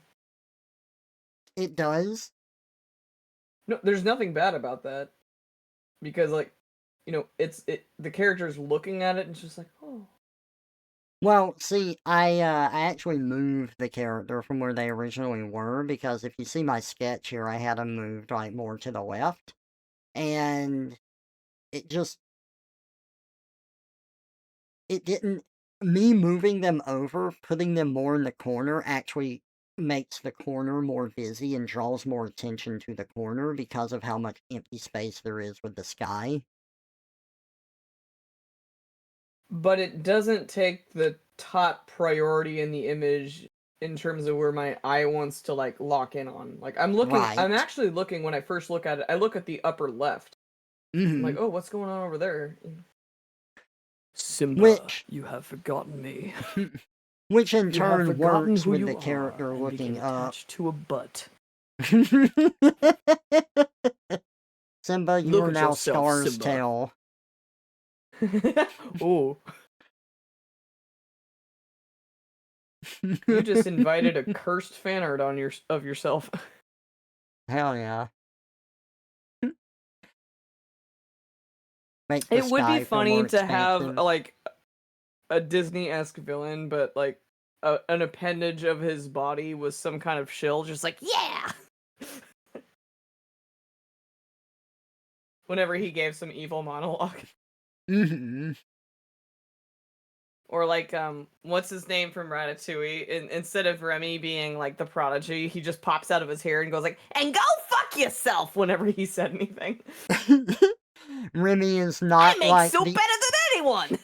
Remy is not the embodiment of Linguini's suppressed talents. He's actually an embodiment of his suppressed rage and anger at being mistreated. Exactly. He's his id. There's an AU where humans have become so fucking brain dead that rats are basically using them as battle borgs. Oh, That's the sequel to that's funny. Ratatouille. Have The sequel have to you? Ratatouille is like a cross between Ratatouille and Wall-E, where like they have these the rats have these ships where like they keep the humans alive and sated, but when they need like a battle suit, it's like Ratatouille meets Evangelion. Ooh. Yeah, so the humans are just like rat things, and they're just like we need them big and fat and powerful. And then we realize like, oh Big wait, and now fat they're and big immobile. and Okay, we fat. keep them in like in this cache, and then we bring them back. Those are our breeders. But like the warriors, we bring them back down to earth and put them through the gauntlet, and then like we control them. But then one day there's this one rat that realizes like the human he has is somewhat sentient and not entirely brain dead. And so it's like, have I discovered actual intelligence instead of AI? No way. Which big reared folk saying never gonna give you up? It was Rear Astley. Oh my goodness. I've lost the game. Hey Karma, welcome out. Good to see you.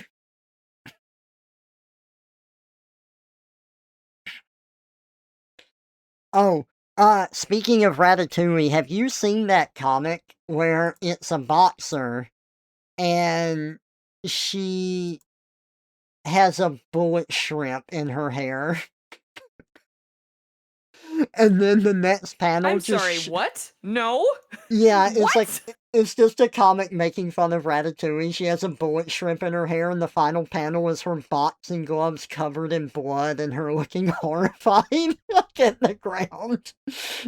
That is so oddly specific and wonderful, and you need to send that to me immediately. If I can find it, I will. It was No, funny. I, Let me see if I yeah, saved mantis it. shrimp or something else. Apparently, I mean the one that aquarium enthusiasts keep are the peacock mantis shrimp, like that can see colors beyond like the spectrum of what we know as visible light. But most of them are Uh-huh. just kind of like brown and live in holes on the beach. And I remember when I used to work in the cannery with the filleters on the table, a lot of them were from the Philippines, and they were talking about hunting these things. I'm like, how do you catch them? It's like, you put a weighted piece of string, so that's like a piece of string with a lead weight on the end, and you drop it down the hole, and it's gonna see this as prey, and it's gonna grab it, and then you fish it out. And I was like, oh, okay. And then what do you do? It's like, you you have a bucket with you and you just knock that against the bucket and they drop right in. I'm like, and they don't. It's like, do not pick them up. You have to, kill them first. I'm like, well, how do you kill them? And I guess the way they would dispatch these things is, well, it depends on how they wanted to eat them. A lot of times, like they just drop them live into boiling water, but they were very adamant about not touching them because they'll break your finger. Oh. Yeah, man. Aquarium enthusiasts have to get like bulletproof glass to keep these things in case they misfire. They'll break their aquarium, fall out, and die while like you're not home. If they see their reflection, they'll be like, "Hey, the fuck you looking at?" And then boom, and it's like, "Oh no, why am I on the carpet?" Okay, I haven't found it yet, but I'm looking through comics here, and I'm sharing Oh, ones no that I pressure, am dude. You're in the middle of finding. drawing. You Oh, can it's find it fine. later. It's a chill stream. Oh, I found it. Perfect.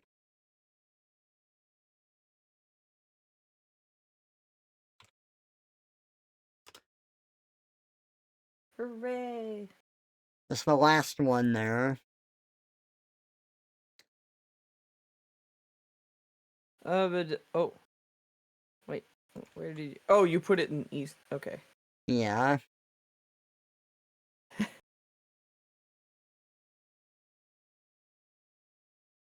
So you'll help me win the championship? Oh my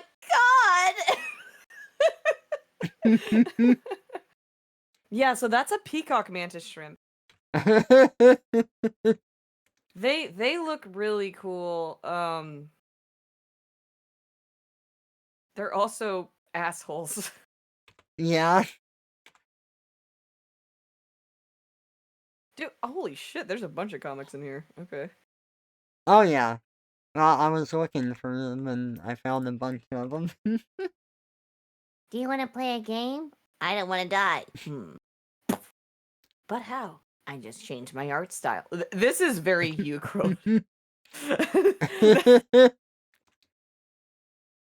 Well, no, see, if I put you in the Saw movies, you would be playing Jigsaw, and it would be really funny. Oh, yeah?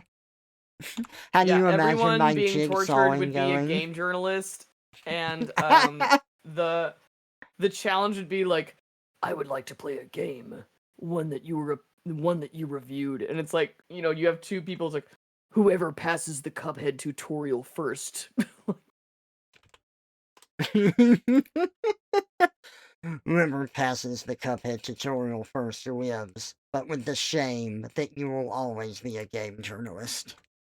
Well, I don't know. What if you were in Jigsaw's position, what would be your challenge for game journalists?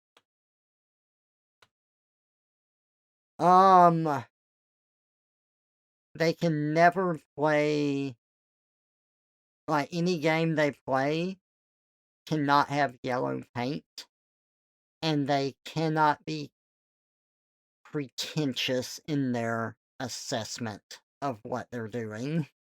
Oh, so you make them play a game that's modded to not have any yellow paint in it, and they have to beat it.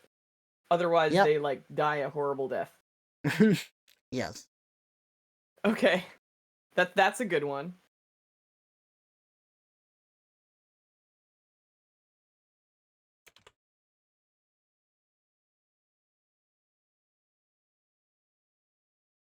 Cheeseburgers.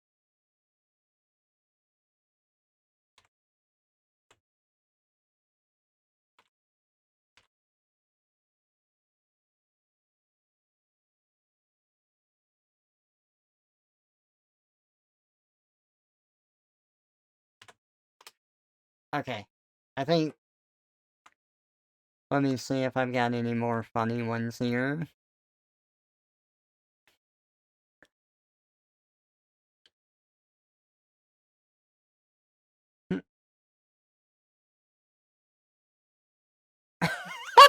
No one understands this one, and I don't really mean you to. It's just, I don't know. The way that it's put together is really funny to me. What are you showing me?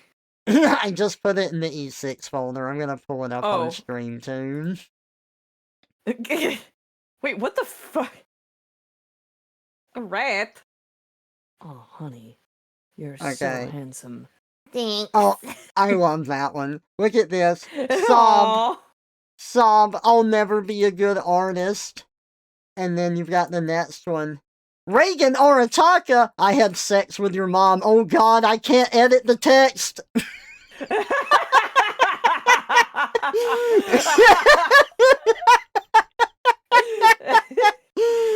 That's so funny to me. Awesome. I love that. Everyone I've shown it to is like, I don't get it. I'm like, I don't know. It's just funny. I don't know how to explain why. It just is. I feel like the guy who just walked in is like, I had sex with your mom. Oh shit, I'm old.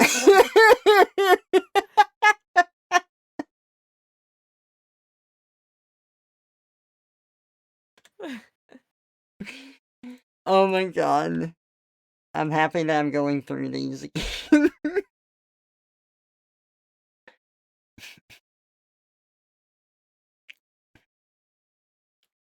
Dude, okay, so I've seen stuff that's made me feel old. Sometimes it doesn't work on me, other times it does. Where it's just like, oh, what you think Mario was 20 years ago, and it's like, I don't know, Super Mario World, but it was actually Super Mario Sunshine or something. It's like, yeah, okay, yeah, that kind of hits. But there's someone that I knew from my mission. Like, I was companions with him. He's got a kid going into the 4th grade this year. And I don't know, something about it being 4th grade specifically, like, I still remember when I was in 4th grade, because that's when Pokemon Red and Blue came out and stuff, and it was like, oh god. Like, I just remember that year in particular because Pokemon happened, I had switched schools, and then there was a day where they let us bring stuff to school, so I brought my Game Boy and played Pokemon that day. I don't know, just having that memory stick so strongly with me, and then seeing someone I know have a kid going into 4th grade, I'm just like, oh. Oh man, that hit. I wonder if he's gonna like let his kid play Pokemon. I don't know. I'm I think the only thing that's appealing about having kids to me is showing them everything I enjoyed as a kid and then living that experience like vicariously again. Be like, "Oh, but look at this." And then you just see their little mind go like, "Wow." It's like but the thing is Yeah. like the gauntlet is like, "Okay, I have to deal with you being a crying shitting blob for upwards of a year. We'll get through this." I I remember when uh my sister was you go first. I remember being a kid, and I'm very grateful to adults that took time with me and had patience with me. And I feel kind of bad just because now that I'm an adult, I know that I don't have the energy to be able to handle being around kids. Mhm. Well, I think I started to feel that energy deficit around the time that I was 13, and I didn't want to quote play with my sister the way that she wanted to, just like our engagement styles kind of diverged because there was a 4-year gap between us. Mm-hmm. Because I started, being that weirdo who was always on the computer, and then I realized, like, because she was like, why do you spend so much time on that thing? And I told you a bit about this. Like, I was like, well, because I'm trying to be smarter and develop my digital skills, push it up glasses, but you wouldn't understand. You are but a child. And she's like, I think I can. And what you're doing looks like it's boring. What are you even making with this stuff? And I was like, for your information, I am making a complicated game that is in depth and has and she's like, all right, well, if you're gonna be a boring older sibling who's like this all the time, show me a game you can make. I was like, oh, actually, that's a good fucking idea. And I was like, wait, what kind of game do you want to play? She's like, well, I want to be a blue fox and I want to go to an alien planet and I want to fight monsters, but I also want to collect resources and I want to do this. And I was like,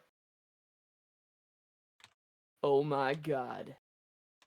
And so then I started making all those things, and then she would come and say, how's progress going? I'm like, okay, well, do you want the fox to be the fox? First he's like this, and then he's like this. What do you think about this? And so then she would we would play video game tester together. She was my little game journalist. I mean, that sounds like a really awesome time. You're like, I did this just to get her to leave me alone, and it just led to some pretty awesome stuff. Things backfired between us in a very good way growing up, and I'm Yeah. grateful for the person she was. And then, like, I had this class that was about building websites, and all that taught me to do was make browser-based web games because I was, one of those idiots into Neopets at the time, which that barely passes as a browser-based point and click, by the way, but that's what I wanted to make. Right. So she was just like, "What is the appeal of Neopets? You've made me an account, and it's like, where's anything? Where's the adventure? What do I do?" I'm like, "You're talking about this kind of game." She's like, well, you're building a website. Can you make one of those? I'm like, what do you want to do in it? I want to click stuff and I want things to happen. Okay. Fair. Well, so it started very basic, and then she's like, well, that was neat, but I want to go to she wanted to go to outer space and she wanted to see alien fauna. So I'm like, okay, Uh-huh. so now you are an astrozoologist. You have to point and click at every little weird thing you see and these bizarre ass sprites that I had to modify and like make Uh-huh. into aliens. And That's I want stuff to funny. happen. And we're like, okay, stuff's gonna happen. And then she's like, well, and then one day she's like, the game's cool, but there's no sounds. I want there to be sounds. So there's I really wish I had this again, man, because it was just Uh-huh. Red says, your sister wanted beta Star Fox Adventures. Now I want No That's Man's exactly Sky. what you wanted. But there was no spaceship. It was just this little blue fox sprite running around on an alien planet and fighting what we call dragon plants. That's Nobody funny. asked what dragon plants are, but I'm going to tell you anyway. We used to believe, or I invented the lore, that dragons were born by coming out of the ground as like these viney creatures. So it was like a dragon's neck just sticking out of the dirt and attacking things, and it's the lower half of its body was just it was developing. It's and then it would grow into one, and then once you started seeing wings at the base, that's when it was ready to harvest. But you don't get anything. It's just like, now there's a dragon, and it's gonna really fucking kill you. That's pretty great, though. She would have asked for No Man's Sky. I think my sister, she doesn't play video games anymore. She's too busy and she's got a lot going on, but I think the last game she played, or the two last games she played, was the Undertale and Spore. And then she just stopped.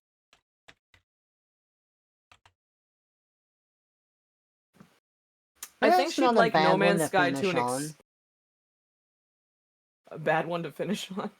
It's not a bad one to finish on. That's a good one to play. Yeah.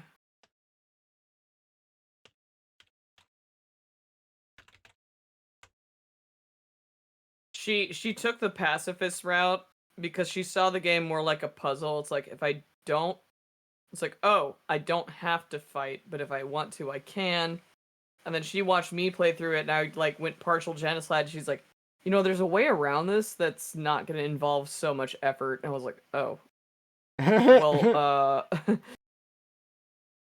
But I like this. Well, then, like, there was more lore to be unlocked and whatnot, but then I got to Sans, and he's like, think about your choices. I'm like, okay, that's fucking gay. What the hell? Yeah.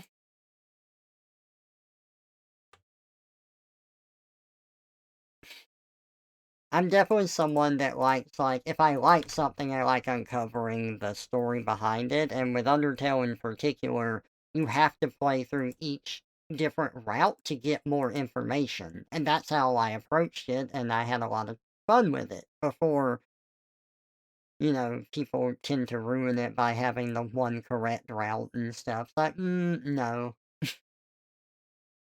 I like games where you can just keep digging. Like, even in, when people tried to get into, like, the data files themselves, there was still some, like, unused shit. And Toby left some little breadcrumbs there. I'm like, oh, I can appreciate this. But, I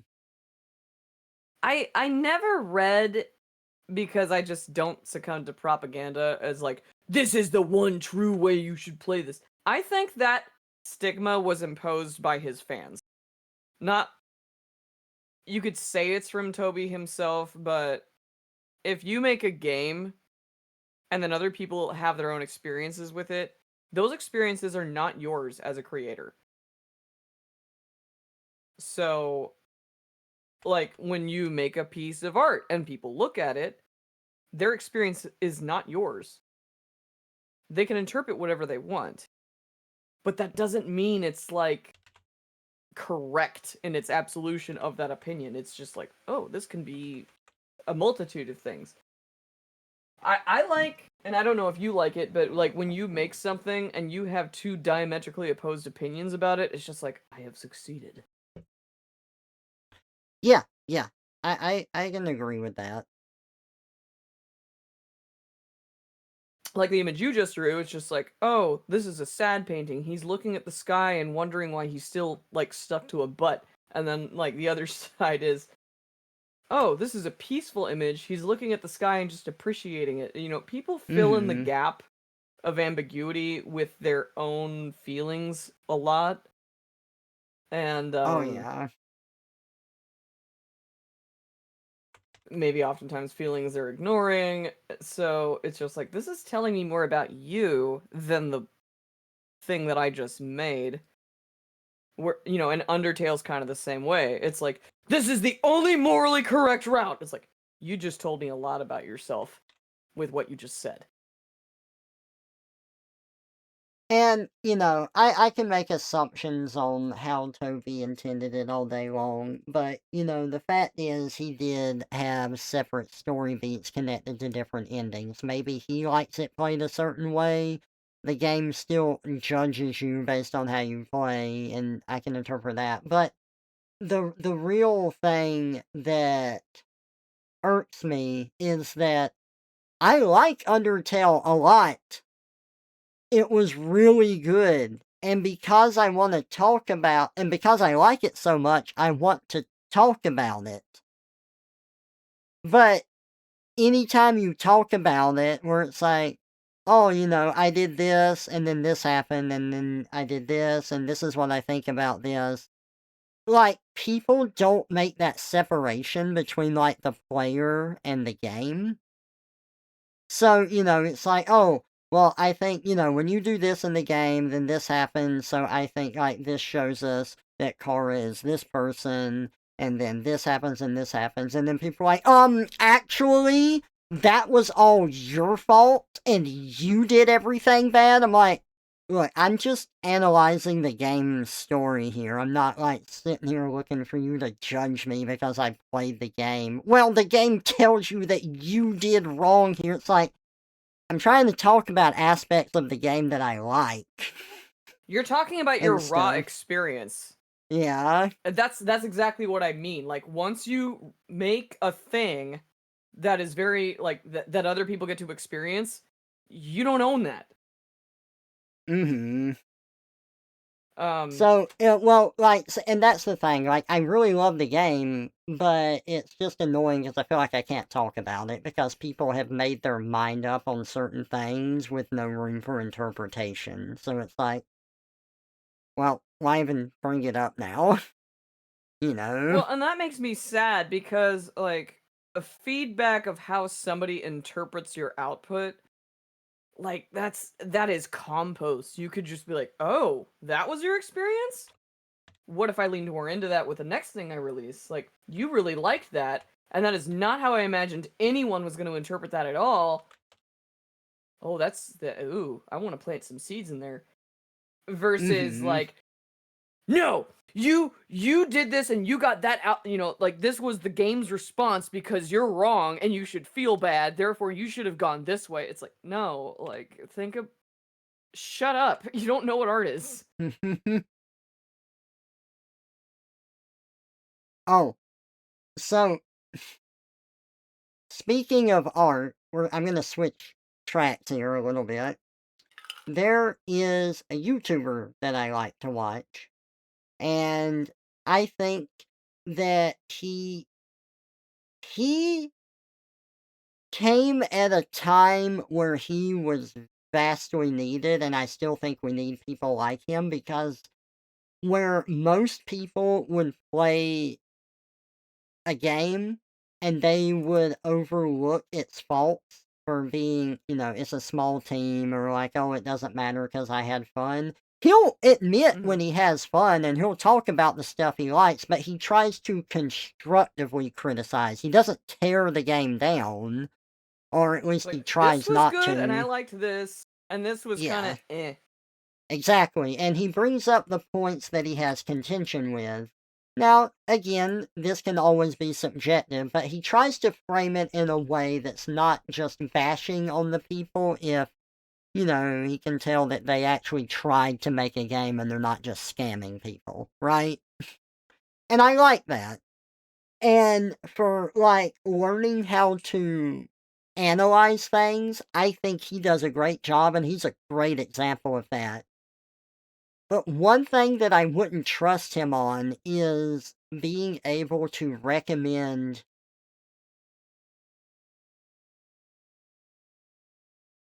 software to work with. Because someone made a game and it was in an RPG Maker engine. And his word of advice was if you're looking to make a game, never use RPG Maker, especially like for a horror game or something. And I'm like, Well, that's just bad advice. It doesn't really And that's not matter the true. program that you're working with. What matters I is what played you Look do with the Outside, and that's program. fucking phenomenal. Yeah, exactly. I think he does great at, like, analyzing games, but there's a few blind spots I think he has, and that's one of them, because it doesn't matter what you make something on, what matters is what you do with it, and if you're satisfied with it, right? The same could be said about my penis. Exactly. You get it. But I know what you mean. It's like if RPG Maker can be amazing if you're trying to make a specific type of game. But you can also stretch it a little bit and do some shit that's really weird and fun. It's like that kind of opinion he carries is like art teachers who tell you you must never use the color black, and it's like, all right, I'm dropping this class. You don't know what you're talking Yeah.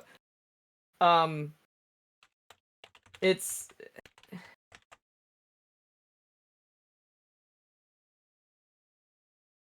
it doesn't really cater to people pushing parameters when it comes to testing the potential of any given variable you're working with. And when people outright refuse a medium or a means, that does not sit well with me either. Yes. Never use the color gray, but I only have a pencil.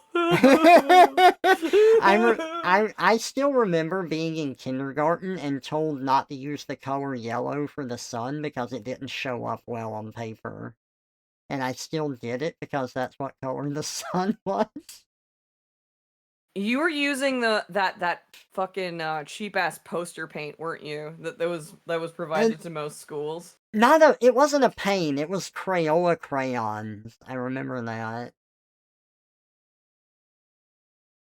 So what you do in that situation as a teacher is if you want to make the sun look brighter, outline the yellow with orange. See, I You wasn't don't told say that though. never use yellow or you'll die. Like fucking I wish I had people that told me that, but, I'm assuming that art wasn't their forte either. I think art should be the focus in preschool. Hot take.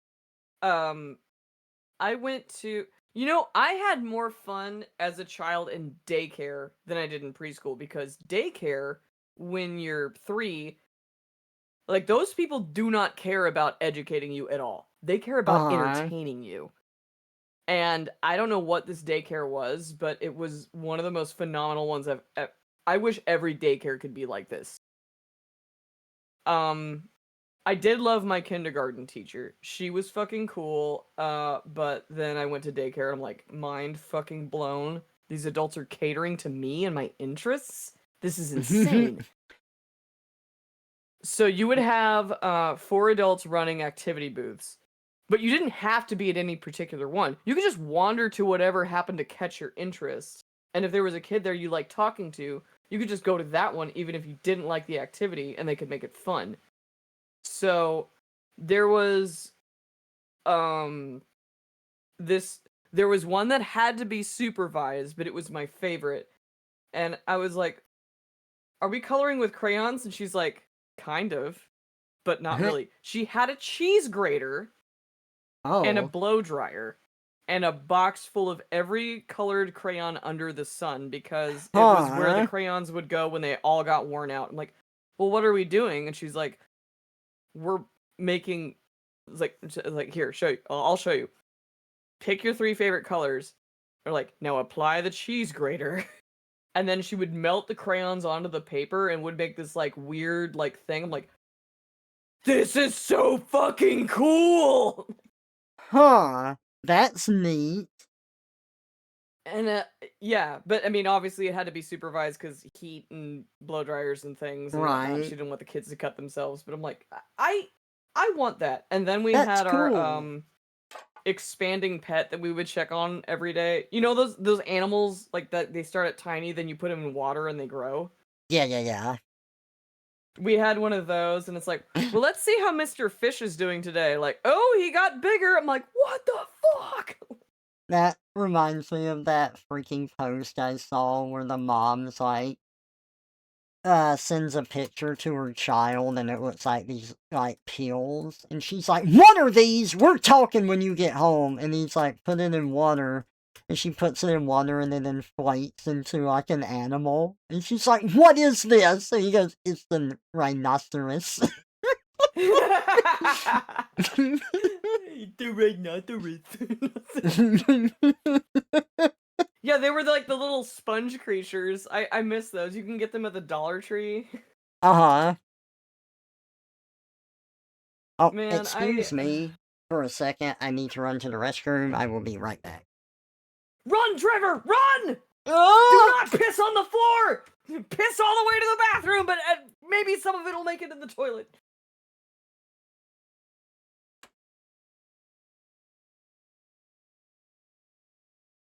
You're all trapped here with me now. I've noticed minute you.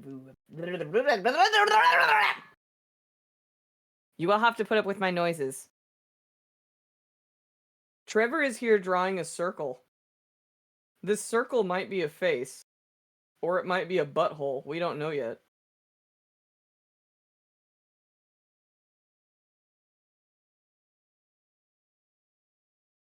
Hey, lovely Uni. Trevor is peeing.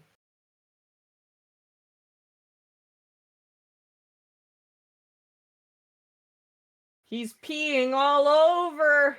Ah!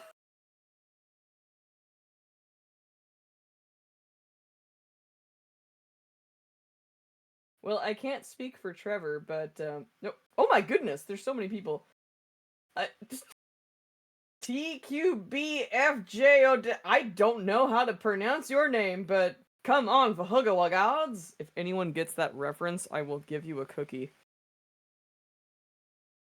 Hello.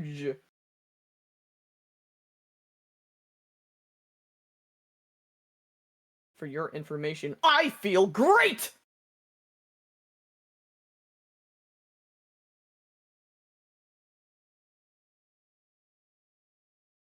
You know, it would be a fun challenge to see Trevor draw something with his mouth, like IRL, and be like, you didn't know he's actually drawing with his mouth.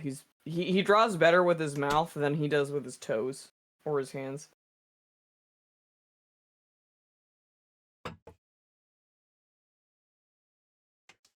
I'm back! I came out from under the couch. You didn't see me. You peed under the couch? No, I just crawled through the couch to the bathroom and then back. Hey, Uni! Welcome out. Good to see you. Hey, hello.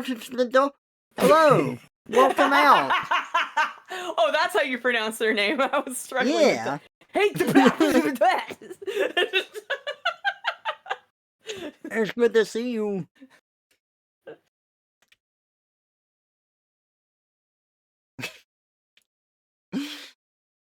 Oh Talk my about a God. jump scare. We're doing good. We're talking about school. Oh, yeah, so that's what I wanted to say.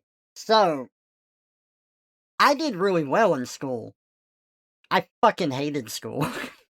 There is nothing that ever made me like it. Like, it was stressful, it was Aw. anxiety inducing.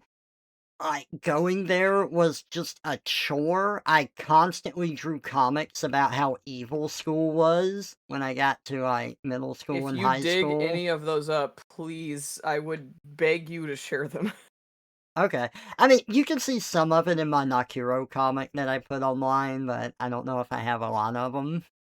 But, anyway, when I had to go to school in kindergarten, I don't remember any of this. Like, I just have no recollection of it. But my parents remember that I cried and screamed and threw a tantrum about going to school. I did Aw. not want to go to kindergarten. And my parents said, "Well, if you don't go, we'll go to jail." And I was like, "Fine, I'll go live with grandma then."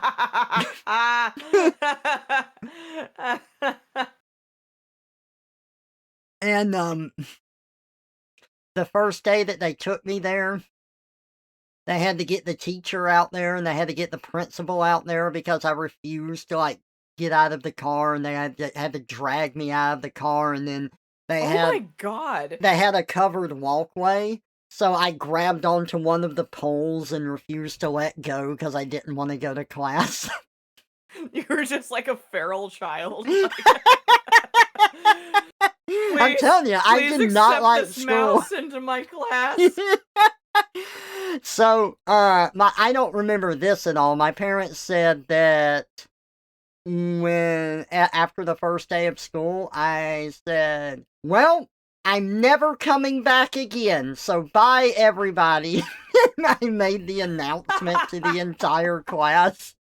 I don't remember That's this. amazing.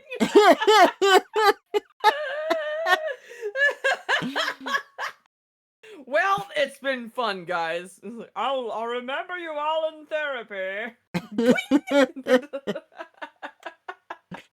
Hey, Tiger Cat, welcome out. Good to see ya. Yeah, I don't remember um, any of that, but I have always had a strong dislike for school. so I've been meaning to ask you this. How do you feel about structure in general? Structure in general? Well, like, do you have a routine? Do I you like hard lines? Do you like when I get up, I do this, this, and then that? Or do you I not do like that? I like having a routine that fits me, and I don't really have one right now. I have a general sense of stuff. I like routines that can be flexible. I like enough things in place that I have some structure of what to do, but if I need to personally change it for me, then I can. So any routine that I like has to be something that I have personally came up with and not something that someone has set for me. You Otherwise, don't I like just hate routines it. imposed upon you Correct. Yes.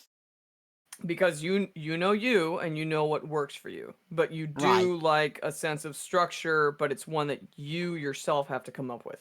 Correct. And I don't mind if someone wants to help me come up with a routine, but I need to be receptive to accepting that help, and I need them to work with me, not impose it upon me. I've always found this a little bit of an enigma with you lately that you get along with Radon because of that fact. Why? Because he's very structured. He's like the opposite of me in some ways. Um, so I personally have never found him this way, but uh, Radon, if you're listening or you see a clip of this, no shade, but people have found his tone to sound imposing. Like Yoshi. you should do this and not this, and you need to do this and not that. And I don't think that he is like in his bones, he's not a controlling person. He's just trying to like give feedback like I think this would work for you. But Oh, it's not like if yeah. you don't take advice from him, he's not going to hold that against you. But that's just No, how he speaks. That's his cadence. Radon is very matter of fact.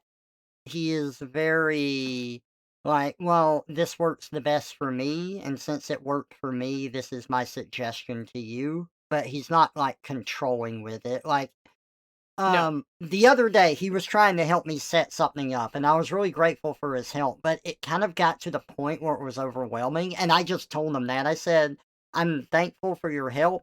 I'm a little overwhelmed right now. There's just too much here, and I need to stop for now. We can pick it up later," I said, "but now I just gotta stop." And he was like, "Oh, yeah, okay." Like, very understanding, very quick Yeah, about and it. he's always been like that. If you just say like, let me think about this for a minute before you give any more feedback cuz I need to absorb the information you just dispensed.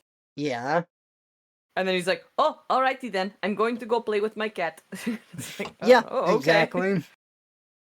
I've I never, think that comes we have a You difference remember of what? opinion on games and stuff now and then, but, like, I've never felt like he was trying to be controlling. It My doesn't argument come off isn't that that he way.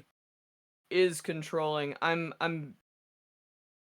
poking an exploratory probe Oh, in yeah. how different communication styles work and how unexpected compatibility can emerge from that. That's just Yeah. that's mind-boggling for me, and it's interesting. I don't have an answer, but it's just like, of all people, Trevor and Raiden are hanging out. What the fuck? Well, I mean, I love hanging out with Red, and I think me and Red are very opposites in personality at times, but we like enough Aw. similar instances that, like, I have a great time hanging out with him. Red, are you listening? You better. I'm gonna strangle him. I imagine you're on your friend's phone and they left their socials logged in and you change their bio, which changes them IRL. What we thinking? Oh, Wait, I wouldn't have to change out much. I would just take away his arms and his legs, give him handles. He'd love all of that. Nope. Red not here right now. Only You're cameraman. not Pixel Red. You can't disappear like him. I didn't mention Fortnite and hitting the gritty.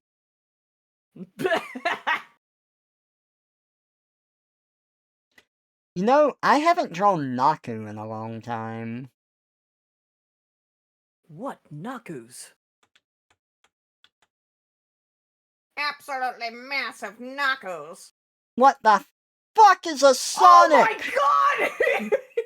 You summoned him! You summoned him! What the fuck? Dude! Pixel, you're making Xerxes have a laugh attack. Oh, I needed a good laugh attack. That was awesome. Damn hey, right, Red, guys. welcome out! Hey, Ito, welcome out! Fuck! And you get a car! And you get a car! Bees! Bees!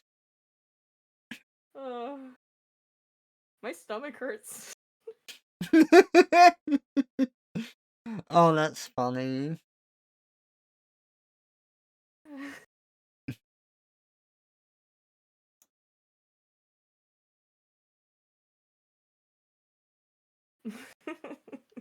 I need a minute. That was weird. That was wild, dude.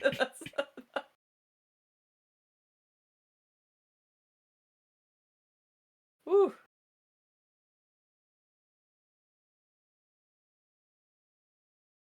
I love this song.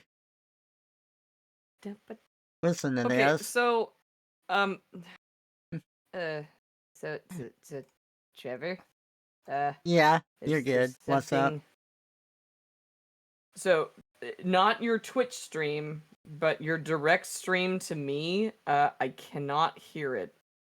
You can't hear it. No. Oh, I but have you you. heard all the other stuff. Okay.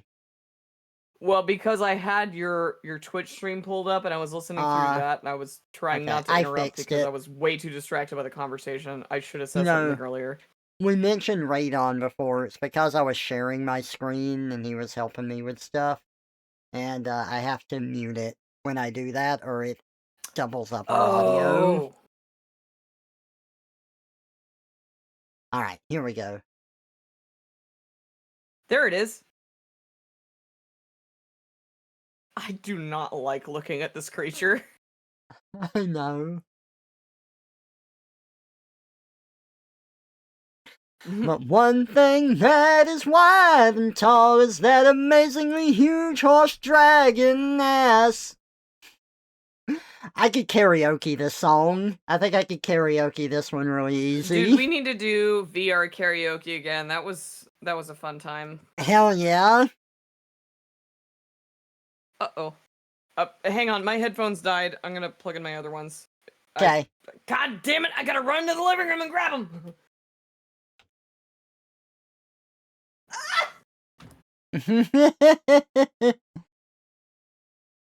He thinks He's a dragon, but we know the truth. He's a little kobold with quite the sweet tooth. while I recharge this fucking apparatus. I can't hear what you're saying, but I love you very much. You can see it was all a facade. Oh, fuck! Ow! Fuck! Xerxes is dying. His own size.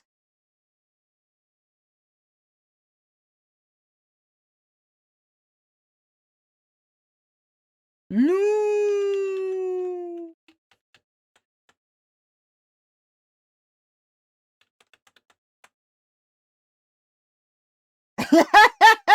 I love that. Hey, hi, ho there, eh?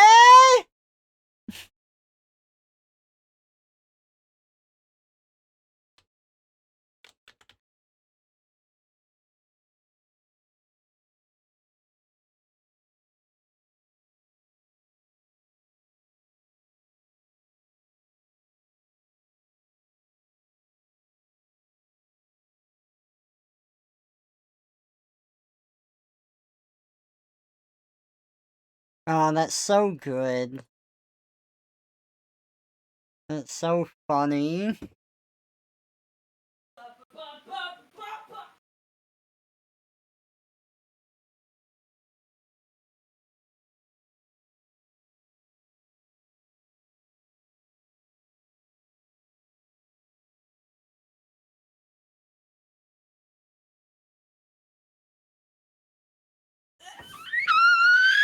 I hope my auxiliary cable works. Wow, that didn't cut out at all. I heard all of that. Xerxes. Now I can hear you. Yay! You sounded like my door used to sound. What do you mean? You didn't cut out at all. I heard all of that. I fixed it! Yay! Oh, listen to this Otnam song. This one's a great one. I don't think I've heard this one.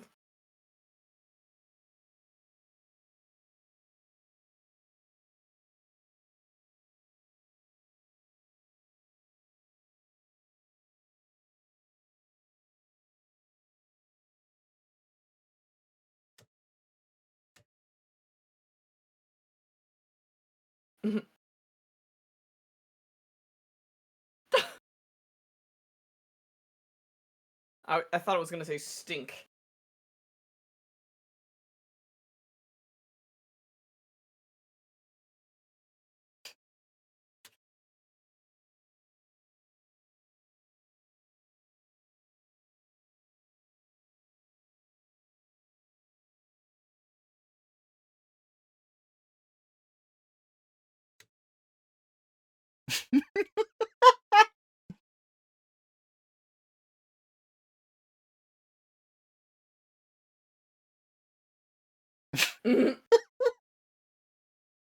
Oh, wait, I have heard this.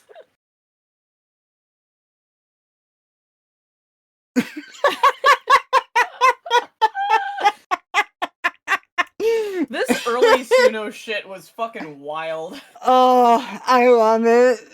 God.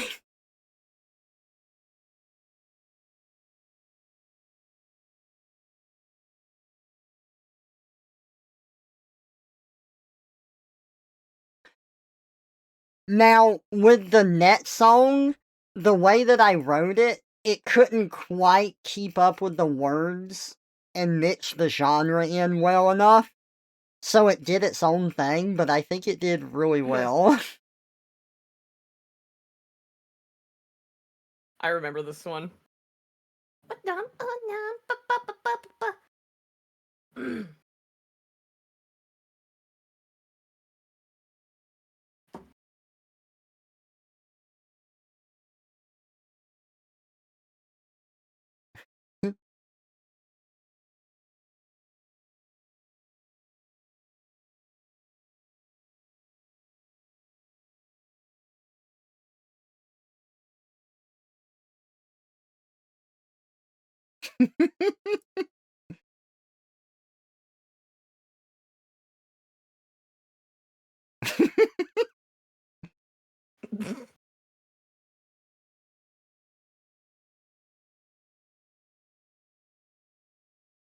This is like this candy pop genre. I know. God, it did so well with that.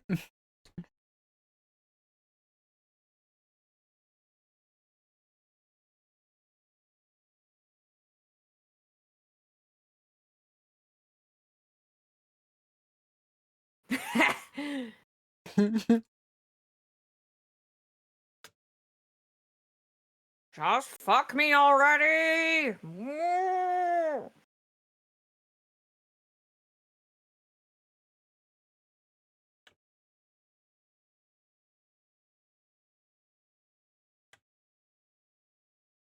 Oh, not for you. So, I like my character Naku. I like my mouse. And I like my raccoon Tyler. But you're gonna notice something with all of them, and it's that they Oh, all I have thought the same Naku was hair. someone else's. No, Naku's mine. Yeah, the watermelon slice area. What? Yeah, the hair. Yeah, like all of them have the same hair. So Trevor has hair like this, you know. I got a bit of an obscure question for you. And then Naku, and then Tyler is like that. They all have the He's secretly same. punk rock, guys. I think. Have you ever actually had or maintained a mohawk? No, never. Really? I've done some interesting styles on my own hair, but never a mohawk. My my sister did the Skrillex, where like you just shave one side of your head. I've done that. I That's easier to maintain than like a full-on hawk, though. Yeah. So I've done that, and like I enjoyed it, but like I kind of like having a full head of hair. But like if I ever get in the mood, I'd do it again. You know. Uh, You need a sister that. Oh, and whenever I got bored with that, I just shaved one side of my head, and then I shaved the other half of my beard off, and I went out like that because it you was told me funny. about that. Yeah. All you need to do is turn sideways, and you could sing a duet. Like, I found your picture today. It Sat was down and funny. cried. I fucking hate that song. It is funny. That's well, when you did that, I'm really curious as to what your dad said. Oh, he's If okay he with it. said, My mom and sister are about to have a fit, though. Like, no, why would you I'm do not that? related to you! Like, because it's funny. Knock your own! Hey, like, yeah. Naku time! So I didn't. I'm oblivious to a lot of media. I always thought that this character was from something. I didn't realize that it was original. Oh, yeah. This was my, high school comic character that I drew. You know what he reminds me of? What? You ever seen the movie The Black Cauldron? Yes. The way you're drawing him right now, not the PNG, he reminds me of Gurgi. Oh, does he? Well, Gurgi's I cute, think I love Gurgi. right? Justice for Gurgi. He sacrificed himself because he's like, Harold has mother friends, but the Gurgle has no friends. Gurgi. By the way, Taran, you're an asshole. Bye. So, I Like saw... Gurgi's lifeless body after like Taran takes him back out of the cauldron. I'm like, he's so Right. cute. No. I saw a news report talking about Gurgi reminded me of this, but I saw a news report when it was like It's like fans of Harry Potter stopped a pipeline in Wales from being built because it was going to be built over the fictional resting spot of Dobby the house elf where he died. And it's like, so-and-so writes in and says, "Oh my god, Dobby's dead?" This is how I find out. I love like how it's not for an actual like environmental cause whatsoever. No, we're more concerned with this fictional character than the impact it's actually going to have. I know. Dobby died on this land. Do you not understand, in theory, that Oh my god, Dobby's dead? That's amazing. Wait, Dobby died? Like, did you not read the book? Did you not watch the movie? Okay, well, I hate to tell you this, but Snape kills Dumbledore. Oh my god. There's something in the water. Right. What? Is this song about me? This. Oh, that's shit.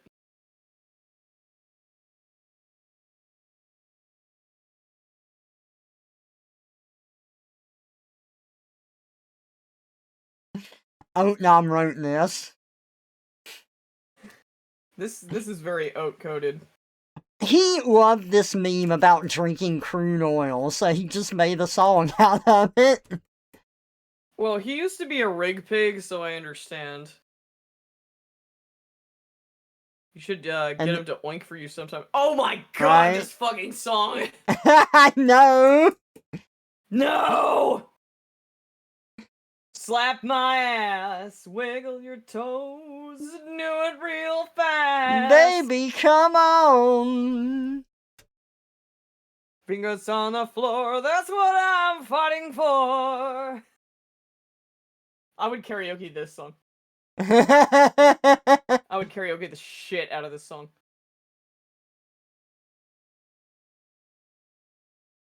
Full of turds.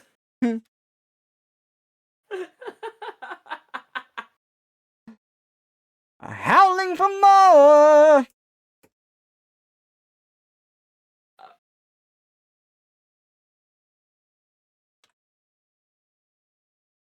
Here we go. Oogie boogie boogie boo! That oogie boo goes so fucking hard.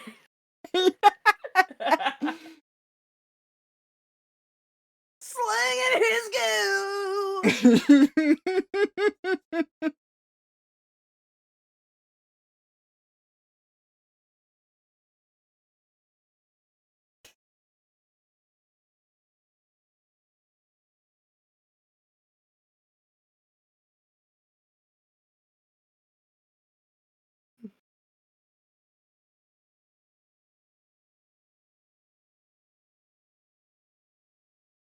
Bury your toes in deep in the soil and prepare your butt. It'll be extra fun. Boogie, boogie, boogie, boo! Boogie, boogie, boogie, boo!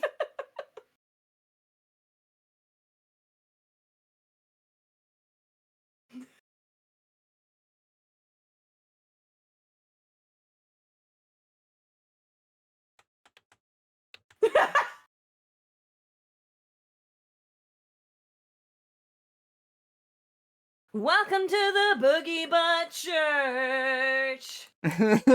Oh my god. So, does he or you have the prompt for this genre? I don't know, I can ask him. I need it. Fuck.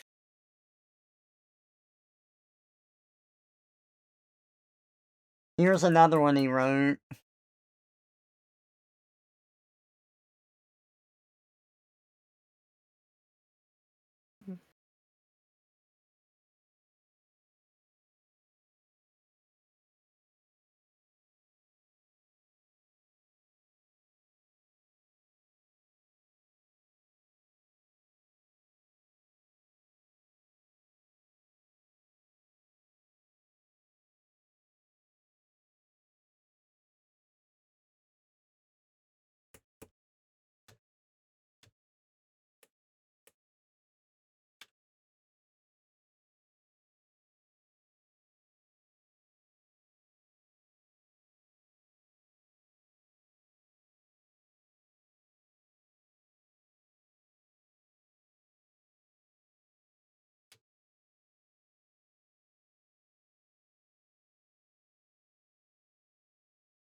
He wrote some fun ones.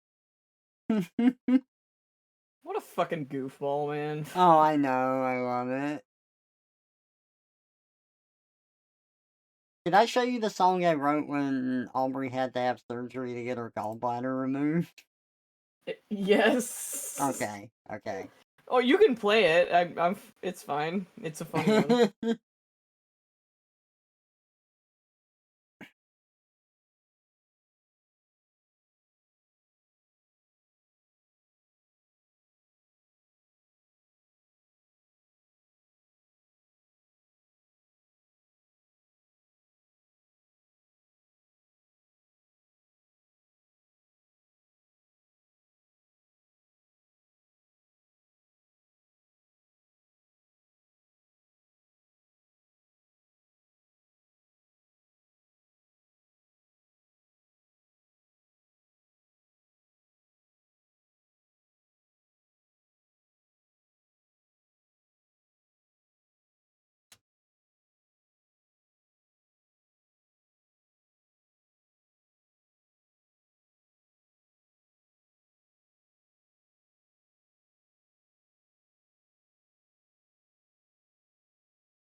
Oh, you want me to change back to normal?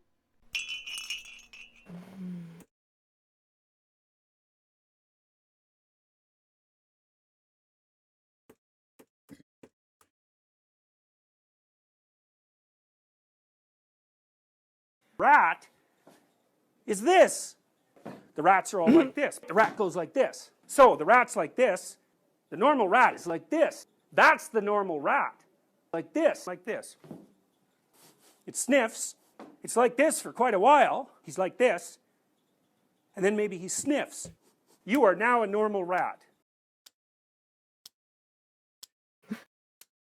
Why is he making the Bork face like?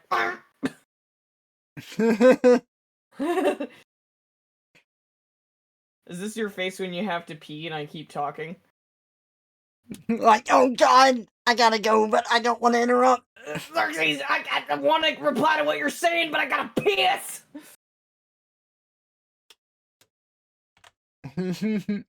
Also, I hope I'm never, like, sounding like an asshole if I drop into a southern accent. No, you don't. Normal I am mouse hours. so fucking pissed you cannot make songs like this anymore. I'm so fucking mad. Oh, yeah. If it involves bodily harm to another entity, Suno auto-censors it, or they're like, we cannot make this song because it's mean.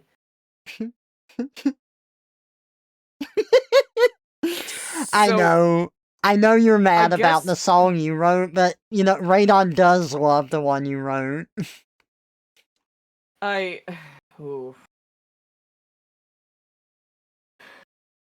happy he knows what I was trying to say. You showed that to him? I didn't know you did that. Yeah, he's seen it. I think I've shown it on stream. Well, yeah, dude, I think I found out what happened, and it was because, certain groups with political agendas were making anthems about not liking a particular demographic of people and Oh, making songs so they about just it. ruined it for everybody. So, specifically to do with monkeys and Mm. how a certain demographic of people were being compared to monkeys. Ah, that's Yeah, annoying. because it was interesting when I started making lyrics about, like, if I replaced monkey with yinglet, Suna didn't Yeah. care. And I was like, oh, Suno doesn't want me to be racist. See, that's so Okay. stupid because it's like the furthest thing from my mind. I'm just thinking about the animal.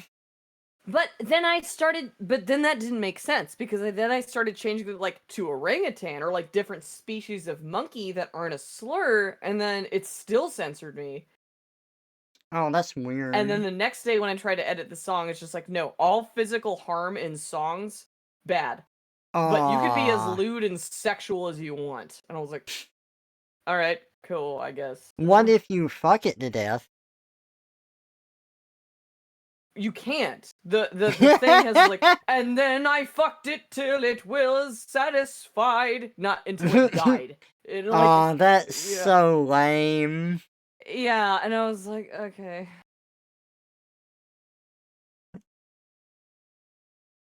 Yeah, so That's not... Suno, if it detects like bodily harm or sadism, it censors you, and it's like, I'm impressed by your filters, but I'm also disappointed. Lame, lame, lame, lame, lame! And to think I once admired you.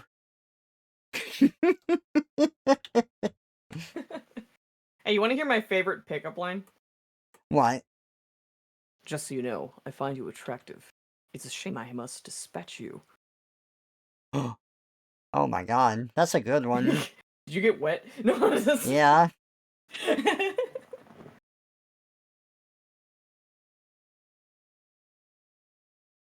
That's yours. Use it.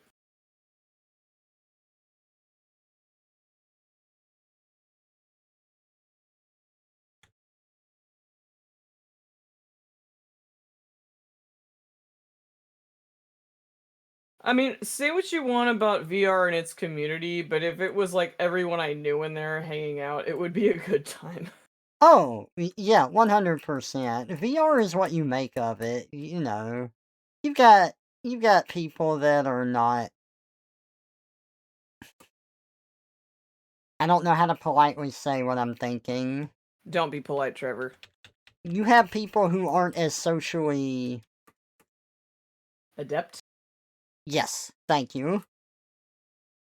But, like, you choose your group and who you want to hang out with, so... Well, so even when I encounter, like, the folks with a degree of social ineptitude, I still manage to have fun with them. Like, it was a little awkward one time because I went in there and no one was there. And there was this kid, he's like, Yeah. hey, what are you doing? I'm like, nothing. I'm just kind of here. And he's like, oh, okay, well, so I'm trying to create these worlds, right? I'm trying to create these worlds, and I want to see what you think about them. And then, like, for the next 2 hours, it was like a journey for like all these little, instances and worlds he made. I'm like, this is really cool. You're doing a good job. And he's like, thank you. No one wants to see me because I think I'm weird and I'm creepy. It's the way I talk, and I know that I have this like Aww. impediment, but I just wanted to show it to like somebody because like when I talk to people, I'm like I'm too loud at them or something. I don't know what it is, but I just want to show them what I did. And Aww. thank you. You shared this with me, and this was cool. I hope you have a good night. I'm like, you're adorable. Okay, you have a Aww. good night too. I'm glad you could give him a good time. He made an Alice in Wonderland, the flower thing, and I was like, you're insane. You made this? And no one's been in there. And the Alice in Aww. Wonderland theme plays the whole time. I'm like, this is incredible to look at, and you That's really, cool. really need to do something with this, dude. How old are you? And he's like, Yeah. I'm 17 years old. Like, okay, I'm a little weird that you're a minor, but Well, yeah, I I couldn't get do you. this at 17. You're doing a great job. And he's like, I don't know if you're a boy or a girl, but thank you for looking at it. I really appreciate you. I'm like, That just that's reminds okay. Everyone thinks this about me. that reminds me of the fucking comment that I got that I shared with you. Dude. That was so funny. Hi, you are a really nice boy or girl. Thank you. Are you a boy or girl? You do not have to answer me, but I would want to know. Please respond. Oh my god. Well, yeah, I was just like, are you a boy or a girl?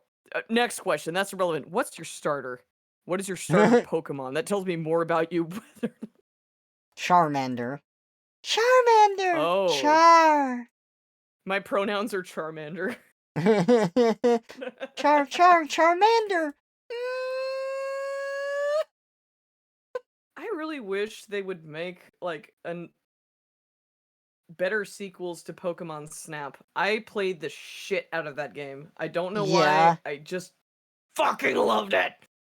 I have the, second Pokemon Snap that they made. I have it on the Switch. But, like, What? What yeah, do you mean they made a second Pokemon Snap? they did. But I haven't, like, really played it. Fuck! There is a Pokemon Snap on the Switch. Is it a remake of the original? Or... No, it's a completely new one. This is my rapist breathing right now. Okay, well, I have something to play with. Is it good?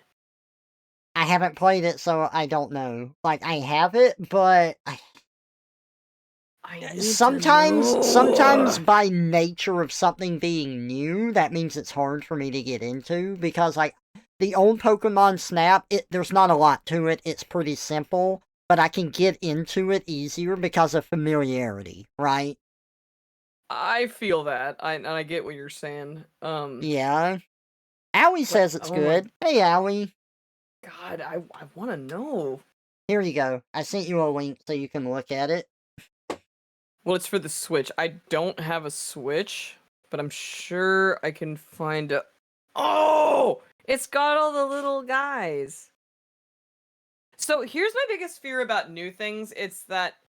Okay, so the original Pokemon Snap, it was pretty basic in what you could do, but there was these fun little secrets that you could exploit and, you know, make Pikachu get on a surfboard and knock me Yeah. off the platform and all kinds of stuff. This almost seems like it would be too much at first, and I don't know, like, how photos are scored or anything like that. And maybe that's why I couldn't get into it, but yeah.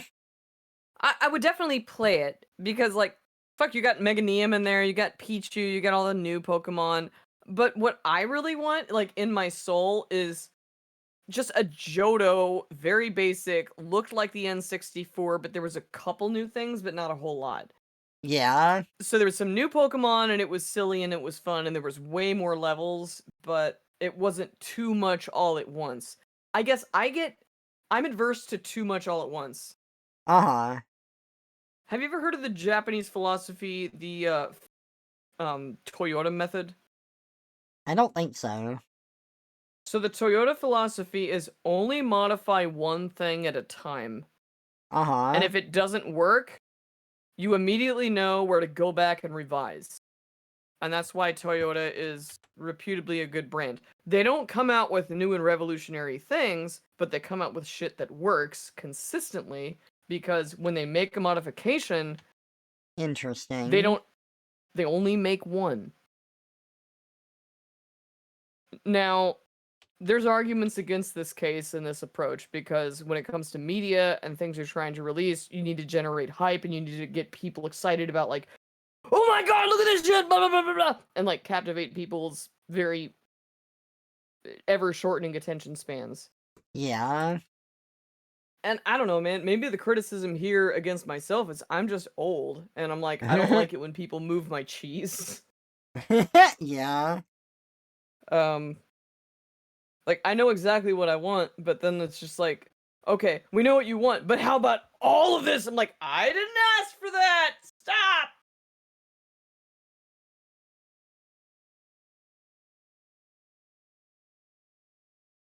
The threshold of enjoyment has shifted. It's like people, they don't enjoy things for what they are anymore. They It's like the human amygdala is evolving to just demand more no matter what you do, and that frightens me. You think so? Do you think I'm wrong or am I crazy? I I don't know because hey Naso, welcome out. I understand people being worried about like things changing, or it seems like people's attention spans were getting shorter. But I can't help but think that these are the same complaints that other generations have had too. And while I do think that, there is a degree of truth there, I don't know. I don't know if I can, like, judge an entire generation like that, because the age is a Oh, factor for I'm not some asking you things. to judge an entire generation. Yeah. Um, I should let you complete your thought, man. I'm so sorry. What? I should have let you complete your thought. I'm so sorry. Oh, you're fine. Well, it is a complaint from generation to generation because I think that is a consistent factor. Like, the human attention span is getting shorter with each generation. Now, it is also going in a somewhat more progressive direction. I think that technology is exploding and it's this frightening and wonderful thing. Mm-hmm. And the points of contention are where, like, people are playing catch up. Like, I get the whole, like, AI bad thing, and I'm like, no, you bad because how you using AI, caveman. Calm down. Right. I think if you let any form of technology or tool, like, people talk about AI like they talk about guns. If you shoot someone in the face, gun bad. But the gun's not bad. You're bad for using it that way. Yeah. I had to, go out and hunt in the wilderness because groceries got so expensive at one point in Alaska that people were popping deers. We all got forced into the weird route. um,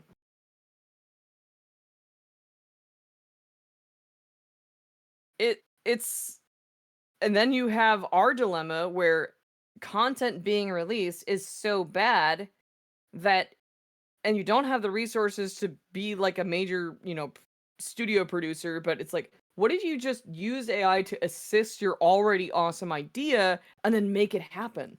Because there's nothing good on television anymore. That is AI used properly, Mm-hmm. in my opinion. I can stop Oh, talking about man. this. I'm just So, what you're, like, with you talking about like this, one area that I have noticed a decline in particular, is writing. And this isn't always because Oh. people don't write well. Sometimes it's like because it's too preachy, or they put like their philosophy in there too heavily. So I want to Mhm. give two examples recently. I played the Mega Man X fan game, Regenesis, on stream, and it was a really great fan game. The art was incredible, the gameplay was incredible, the bosses felt like they fit in an official game, the story was fine, but there were certain things that felt different. Now, I haven't played all of the Mega Man X games, but the final Sigma in the, like, alternate timeline, he didn't really feel like Sigma. In all of the Hmm. other Mega Man games, Sigma's, like, entire personality revolved around not only destroying humans, but kind of, like, assimilating other technology into himself. Like, Mega Man X's entire reason that he's special is because he has the ability to choose, unlike other machines. He has autonomy. Yes, and Sigma wants to not, like, really destroy him, but stop him and assimilate him into himself and become powerful that way. Mm. And that was absent in the fan game. He was just like, oh, I have a beard now, as like... I have a beard now. Yeah, because... I have a beard and I will destroy you. There's no but philosophy behind my argument. I have a beard and I'm gonna kick your ass. and there was like another boss. So all of the Reploids, which are the bosses in the X games, they are animal themed and they unquestionably serve Sigma and his troops. You have this dialogue, and for most of them it's okay, but there's one in particular that's a raccoon, and he's like, why are you disrupting my train route? And Mega Man's like, you're delivering weapons to the bad guys! And he's like, well, yeah, that's my job. I have to do this. The world doesn't stop just because you disappeared. And then X is like, but you're taking these weapons to the bad guys, and now I'm gonna stop you. And I'm like, that doesn't, like, read the best. That reminds me of a scene in Super Teenage Robot Jenny, where she finds a theme park full of robots, and there is a literal raccoon, where she's like, be free, my robot veteran! And the raccoon's like, where are we supposed to go? And then, like, she threateningly, like, cranes her head over, she's like, I said, be free! And fucking run away from her. She's like, ah! Hey Brian, welcome out. Good to see ya. And then, so, on that note, too, with, like, modern type of writing, Gears of War 5 has this same problem, but to a much greater extent. So, if I'm going to break down the Gears of War games, they really are just the biggest dude bro games, where it's a bunch of beefy men being assholes to each other in a very gritty setting where they can chainsaw enemies apart. Like, it's hyper masculinity to the extreme, but it's fun, right? It's goofy and it's almost making fun of itself. Yes, but, like, the game does try to take itself seriously, but even when it does that, it feels like it's taking place in a war setting. The people have trauma. They suppress it with, like, they suppress their emotions to get through it, and they're very gruff about it. And, like, in the course of the trilogy, like, some very tragic things happen. But 4 and 5 come out, and they're made by a completely different studio. Now, I still like playing these games. They are very fun to play. But 5 tries to get into this, like, therapy talk, pseudo-intellectualism stuff, Jesus. where it's like, we made this for veterans who are recovering. Yeah, it's like, these people don't know what war is. I don't know what war is. I've never been in war, but, like, I've read the stories, and it has a completely different feel to it than, like, other stories that I've read covering that type of topic, right? Well, because it's a disrespect to the viewers who have actually gone through it. They're just like, now welcome back to kindergarten. So, in Gears 5... you've got this, like, trio of friends. You've got JD, Dale, and Kat, I think was her name. And then, in 5, they find out that JD, when, like, fired on some people, when he was, like, he was part of a military... what do I say? There were people that were rioting, and he was sent there as part of the military to keep them in check. And he fired on the rioters when they started throwing Molotovs at him. And then, like, his best friends immediately turn on him and just call him a piece of shit after that. And then, like, the rest of the game... PTSD episode?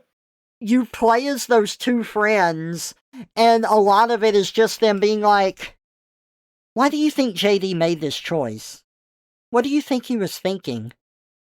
I That's don't so know. That it must have stupid. been hard for him, but you So shouldn't do suddenly these they forget things. like empathy-based trauma, and then they're like, yeah, I mean, like, he had a crash out, I guess. Shrug emote. Like, what the fuck? Yeah, like, and it's like, it just. I It guess doesn't there's a hit. time and a place for that, but I've seen a lot of people talk about this type of millennial writing that has a lot of therapy talk in it like this, and I'm not really opposed to that in general, but I do think that there is a time and a place for it, and it doesn't always fit the tone of the story or the world. Well, there has to be consistency with character development, and like when it comes to millennial writing, it's like, okay, I can tell you didn't play any of the Gears of War games because you don't know what these characters have been through together. You have no sense of history. They wouldn't just abruptly dismiss one of their friends like, hey, what's up with Well, that guy? okay, I do want to clarify 4 and 5 use a completely different set of characters that are new to the franchise. They don't use. They have some old recurring characters, but they're not in it enough for them to act different. Well, okay. I want you to, not just for me, but for your audience, clarify your actual beef.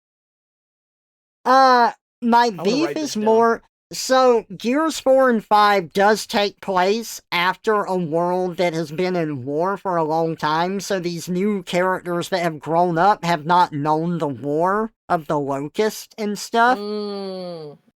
But the writing takes me out of the world because even though these characters are new, it doesn't really fit the tone because they haven't known that type of war. They have these weapons and stuff, and you're mainly fighting robots at first, but when the locusts show up, you've got the guy that's just like, hey, like, why do you think they did this? And then he's chainsawing someone in half, and then like, man, I don't know if I can ever forgive my friend. Just, it doesn't really fit for me. If they delivered it comically, it would be funny. It's like, so I'm chainsawing in half. It's like, hey, by the way, what do you think about that guy? Mm-hmm. But obviously they don't. But it has an ungrounding effect on the universe, and I can totally see that. But yeah, dude, I don't think, this is a hot take. I don't think the current generation of writers has been traumatized enough to write accurately. Yeah. So, yeah, if you're an aspiring writer, get out there, get dramatized. I don't think that I'm ever gonna be, like, have my stuff out there. I don't think that my comics or my writing is ever going to reach mass public acclaim. It's going to be in the small niche that it is. However, I write the way that I think stuff should be written. I constantly see stuff where I'm like, they should have cut the story here. They shouldn't have, like, had dialogue here. Like, this would have been more impactful. I'm not perfect. I make mistakes too. Or maybe it doesn't hit for everyone, but I try to capture that in my writing for my comics and stuff. And to be perfectly honest, it's one reason I kind of made Kip a, nonverbal character, because I like the challenge of conveying things without dialogue expressly saying what's happening. Well, because it forces the author to show, not tell. Yes. A good story shows, it doesn't tell. Dialogue is there, like, as a supplement. It's like there as a garnish. It's a character responding directly to something. It's not them describing what's unfolding. That said, I love, like, a corny shit when there's like a background narrator and they're like, and then this happened. Knocking But time. he's the comedian in the background. And that's a very different kind of story. It's like a Weird Al Yankovic kind of story. Yeah.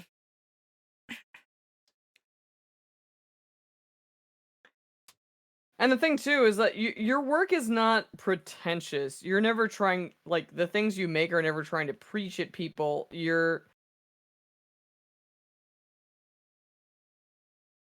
I've had this dilemma when I've had to describe you to other people that are not on the Really? internet. Because my roommate has come down and she's heard your voice and she's like, "Who's that?" I'm like, "Oh, well, that's Trevor." She's like, "Who's Trevor?" I'm like, well, he's an artist." And she's like, "Oh, is that him? Is he that little mouse?" And I said, "Well, sometimes when people stream, they use puppets." "Oh, puppets? That's Yeah. so cute. What else can he be?" And then I like redeemed like a transformation. She's like, "That's awesome." And she's like, "All right, well, you have fun." I'm like, and later she asks, like, so what does Trevor do?" I'm like, what do you mean, what does he do?" You can just And tell her I that said, I draw cartoons for people. I said that, well, he went to university and to be a cartoonist, and now he's a freelance artist who still does the same thing, and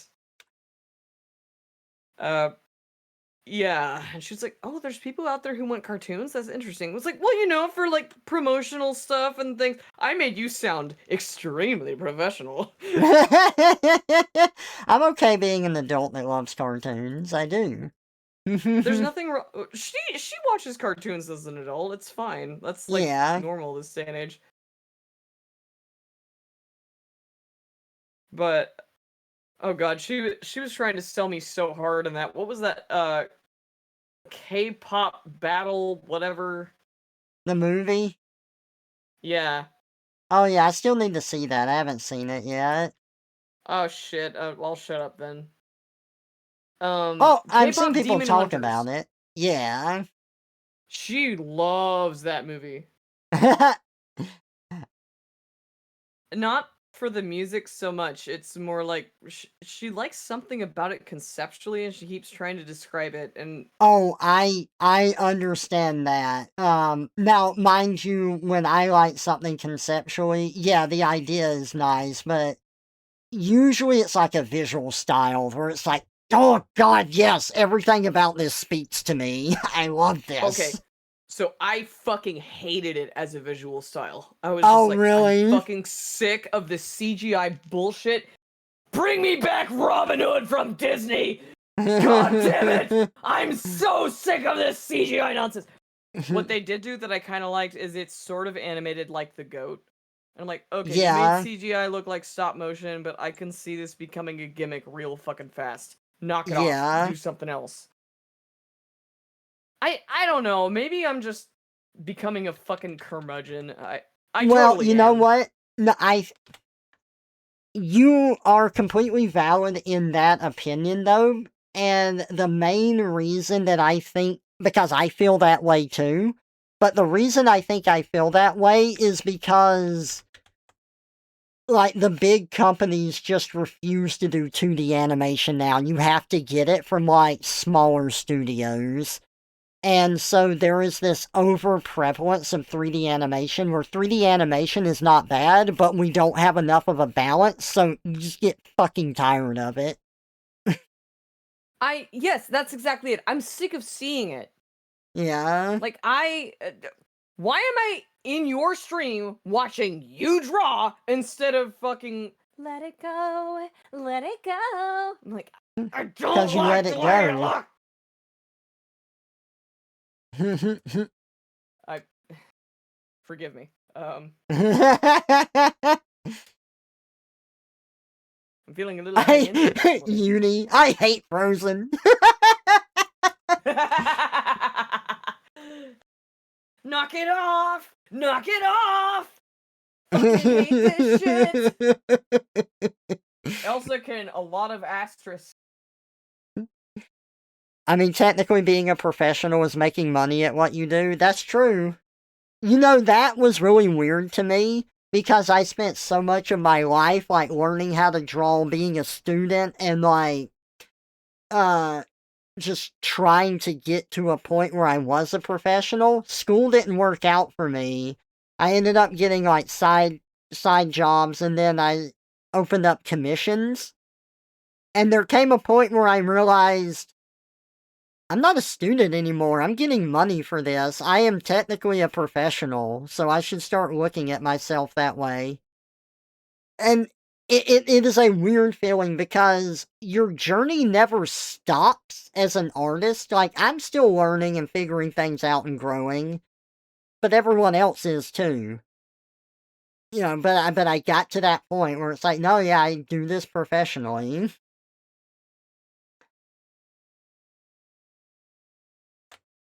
You want to know the biggest obstacle I found to aspiring artists that you don't have? What? Does moving a pencil or a stylus around on a surface feel good to you? Oh, yeah? You have a hard time with it? Oh no, I do. I'm talking about people who come to me for advice, and they're just like, Oh. I can't do it. and they come at you with like, SpongeBob with a comb and a piece of paper. You're like, okay, so your first step is I want you to push a pencil around on a piece of paper until it feels good, because if you can't do that, don't do this. You're meant for something else. Mm-hmm. But there's this whole stigma about like, I want to make a pretty picture. I'm like, if the act of making a pretty picture doesn't even feel good to you, don't. There's nothing Mm-hmm. wrong with liking pretty pictures. There's no pressure on you to make them. But you can do something else that feels good to you. Like, the activity of doing something should not be for the sake of the output. It should be for the sake of you liking the activity of doing it. Mm-hmm. Like, if I ever, like, let's say that overnight I developed tinnitus and I hated the sound of, like, pencil scraping across paper, I would never draw again. I'd be like, no, this feels bad now. I don't like it. Mm-hmm. I would miss drawing, but, it's an activity to me that feels good. If the output doesn't result in like something I can hang up in a museum, whatever. Um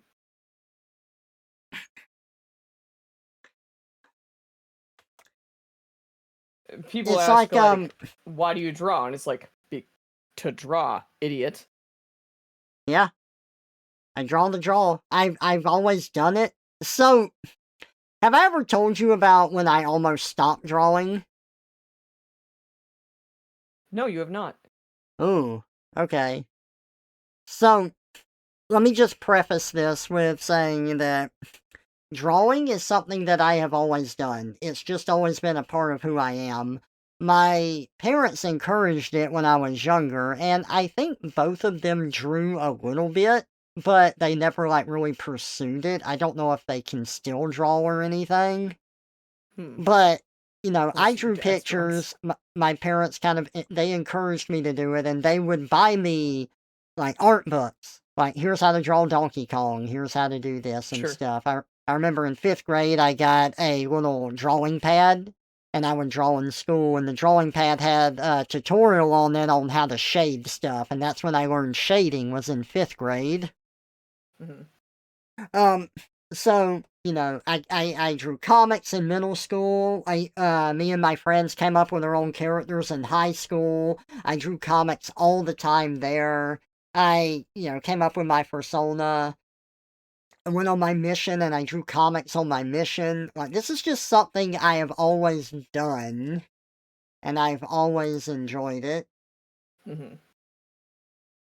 After the mission, I went out to school. And I had some struggles on the mission that made it hard for me to draw as much as I used to like to do, and my output kind of slowed down.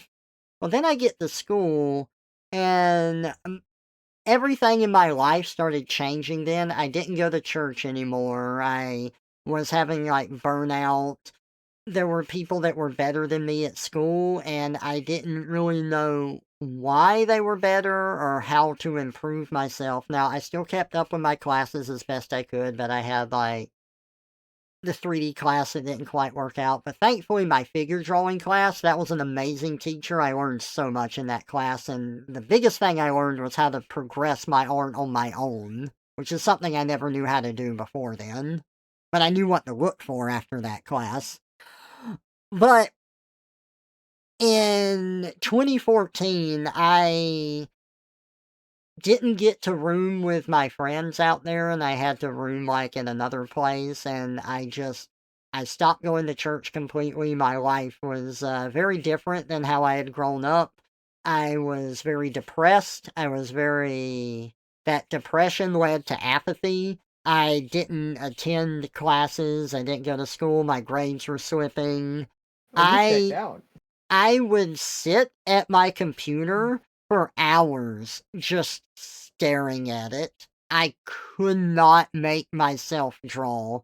I couldn't play games. I couldn't draw.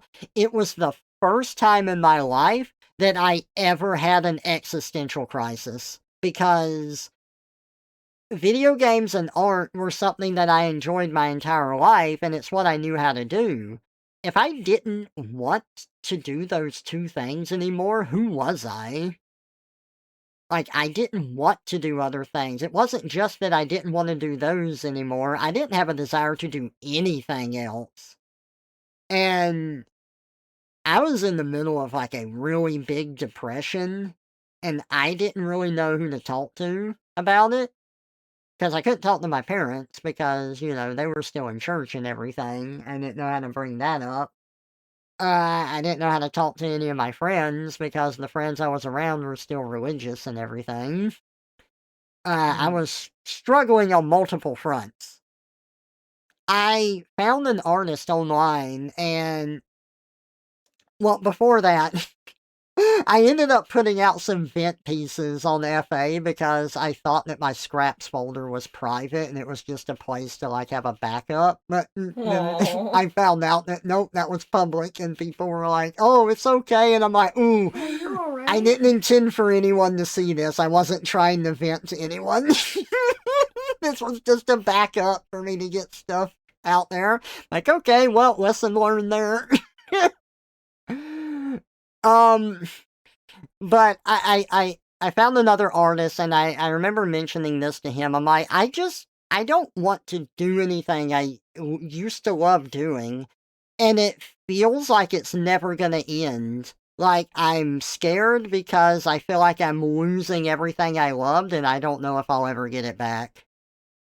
And he told me that he's been through the same thing, that, uh, he was able to get through it, but one thing that helped them was to change up their routine. They changed up their routine to go outside, go walk, maybe draw at a park or something, and that helped them manage it. So I didn't do that, but the one thing that helped me was that someone who had been through it told me that there was hope and that it didn't last forever. And from that, I was able to recover. Now, it still took a while, and, like, I still struggle with burnout and stuff, but that was the closest that I have ever been to quitting art. And so I want to try to help people in any way I can who are struggling, that, like, want to pursue art in any way. I always try to encourage that because I know how hard that was for me. Now, people have their own journeys.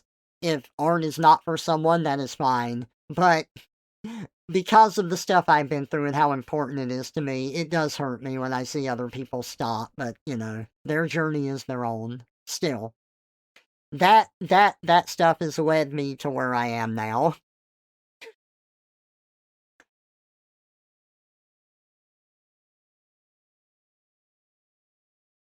You're an interesting case because I think sometimes when you're trying to convey an idea, you feel more and you are more effective illustrating it than you are explaining it. Yeah, I agree with that. I use Um, art to speak. I mean, what leaves a more lasting impact? Replying to someone or drawing a direct reply to what they said? Humans are Drawing a very optical reply. creatures. Huh? Yeah, that's what I was just saying. Drawing the reply. Yeah, so that's like I was a very cautious person when I first came on the airwaves, and so when I would quote talk in public spaces on the internet, I would just draw something that was relevant to what someone said. I wouldn't actually type anything or say anything. Right. It took me upwards of 20 years to actually finally speak to people on the internet. Because, you know, that whole segment was like, don't talk to strangers, you never Yeah. and I'm like, well, Mom, turns out the scope has changed and it's not that, like, danger field anymore, and, yeah. Mm-hmm. Also, I know how to read people. You never taught me that, but, thanks. I taught myself that. It's fine.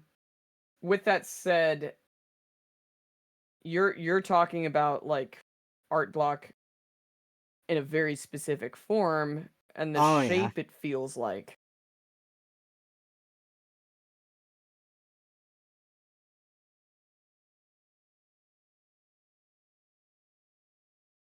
That's a really weird one because, for you, I feel like that's a mode of communication. Also,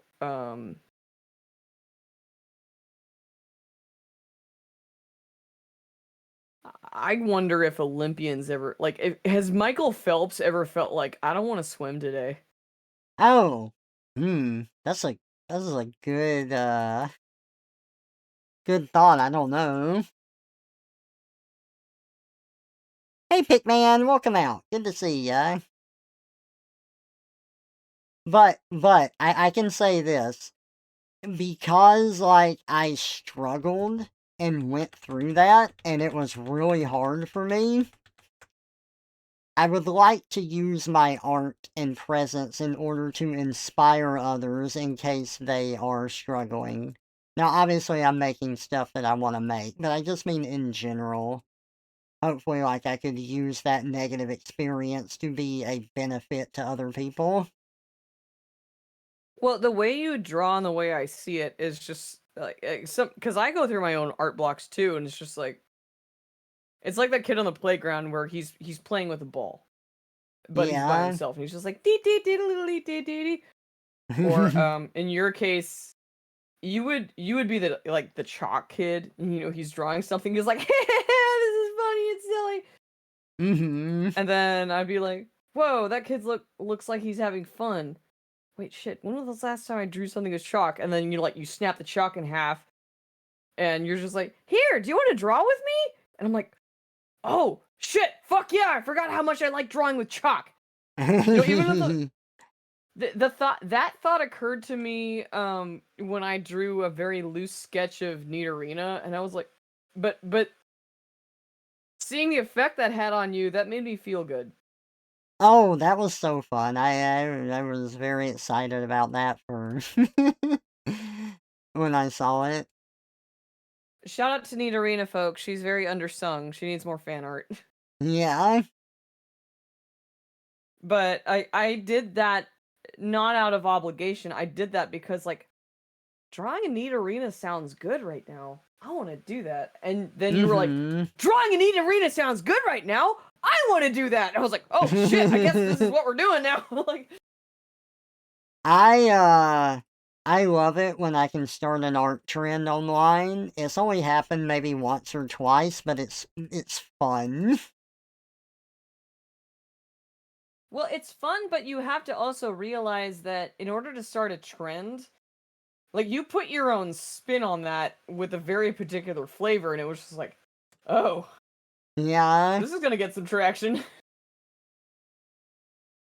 So the two things I've done that, like, ended up being trends were when I drew, like, a, Link Bomb Chew. Mm. Like, Link Anthro Bomb Chew. That got a little popular, and then another one was when I did a bunch of Slug TFs, and everyone wanted to be a Slug. What I don't like is people trying to force trends. I'm not accusing you of doing that. It's just, there's some days when I feel like making everyone. What was the gasp? Just being silly. Oh. Not allowed! How dare you be silly! I just felt like drawing everyone as snails. And everyone was just like snails for a day because of some weird sleep talk I had. But also, like, turns out, oh, I like drawing snails. And then, audiences, they're so receptive to a feed. Like, the more they see of something, the more they want it. Yeah. And that almost feels manipulative. I don't want to be that person, but I'm not doing it to manipulate people. I'm doing it because this is doing something for me. I'm being selfish in a different way. Well, yeah, I get that. But, yeah, I'm by no means like an algorithm manipulator or anything like that. I do Oh, shit yeah, because it's fun. that always bothers me when people do that. Like, You can how can see I it. manipulate the algorithm? It's like, how about you It's just so make poorly something? disguised. It's sad. It's like, yeah, I Uh-huh. knew you looked up what was trending today and you drew it. Good job, I guess. I don't know. And then, I mean, yeah. I mean, it's a more fulfilling feeling to me when you can resurrect something that's hasn't been trending for a decade, put it out there, and suddenly it's trending again. You're just like, yes, good. This is what you should be looking at instead of that.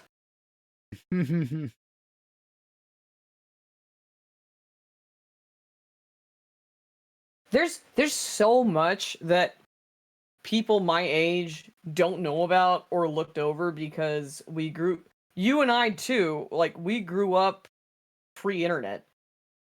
And so information or media that was coming out during that time was very undersung and undershared. So when you find it again, you're like, "Oh, dude, do you remember this?" And the best answer your friend can give is no. And you're like, "Fuck!" Yeah. There's some media like that where it's fun to put out a post and then, like, someone else will, like, drop the name, and it's like, okay, I wasn't hallucinating, this was real. There is something that hits so specific about that Mandela effect, man. You're just like, not only is this nostalgia, I'm not the only one who remembered this. And then sometimes, like, I'll get obscure media. So I have a covert underground network of people that you and Red and many other people don't know. They're like, "Hey, do you remember this?" I'm like, "No, I don't. How did I miss this? This is fucking weird." Oh, yeah, I I don't want to get I too never off topic saw here, but Peter Jackson Muppets until you showed me. uh, you're welcome. Oh, I love that. That was great. I Yeah, Peter Jackson still grapples with the fact that he made that movie to this day. But you know what? Those were some good ass puppets. Yep. Hippo titties on point.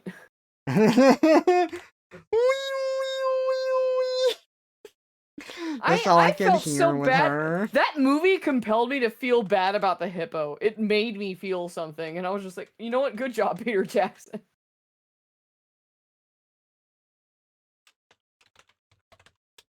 But at the same time, I was laughing because it's that fucking ludicrous and stupid. Oh, yeah? What was it called again? Meet the Weebles? Meet the Feebles. Meet the Feebles. A fun, family-friendly movie for all, Yeah, with a fox that that's how I sings about described it. sodomy. Do not show this to your sister. Sodomy, you must think very hard of me, that I enjoy the act of sodomy. You might consider a lobotomy, but I enjoy the act of sodomy. I just love how it wasn't Ba-da-ba-da. on the schedule at all, and he's like, fuck it, everything's falling apart, I'm singing my song. It's yeah, that was the peak of the movie, was the sodomy song, where like the poor producer Fox or network director, he's just like, fuck it, it's my time, I'm doing this thing, it's my show, I'll do it, I must rescue the gap. So silly.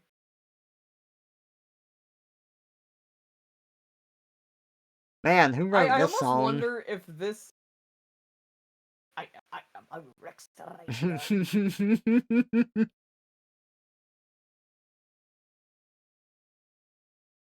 Oh, I've got another comic to pull up on the stream that I thought was funny, because, this comic is just me. Did I share it in our chat? I don't.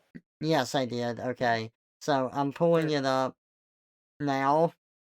Because I do this to Xerxes and, Red and Radon all the time, but I'm usually good about prefacing why I'm switching I want a gears. burger.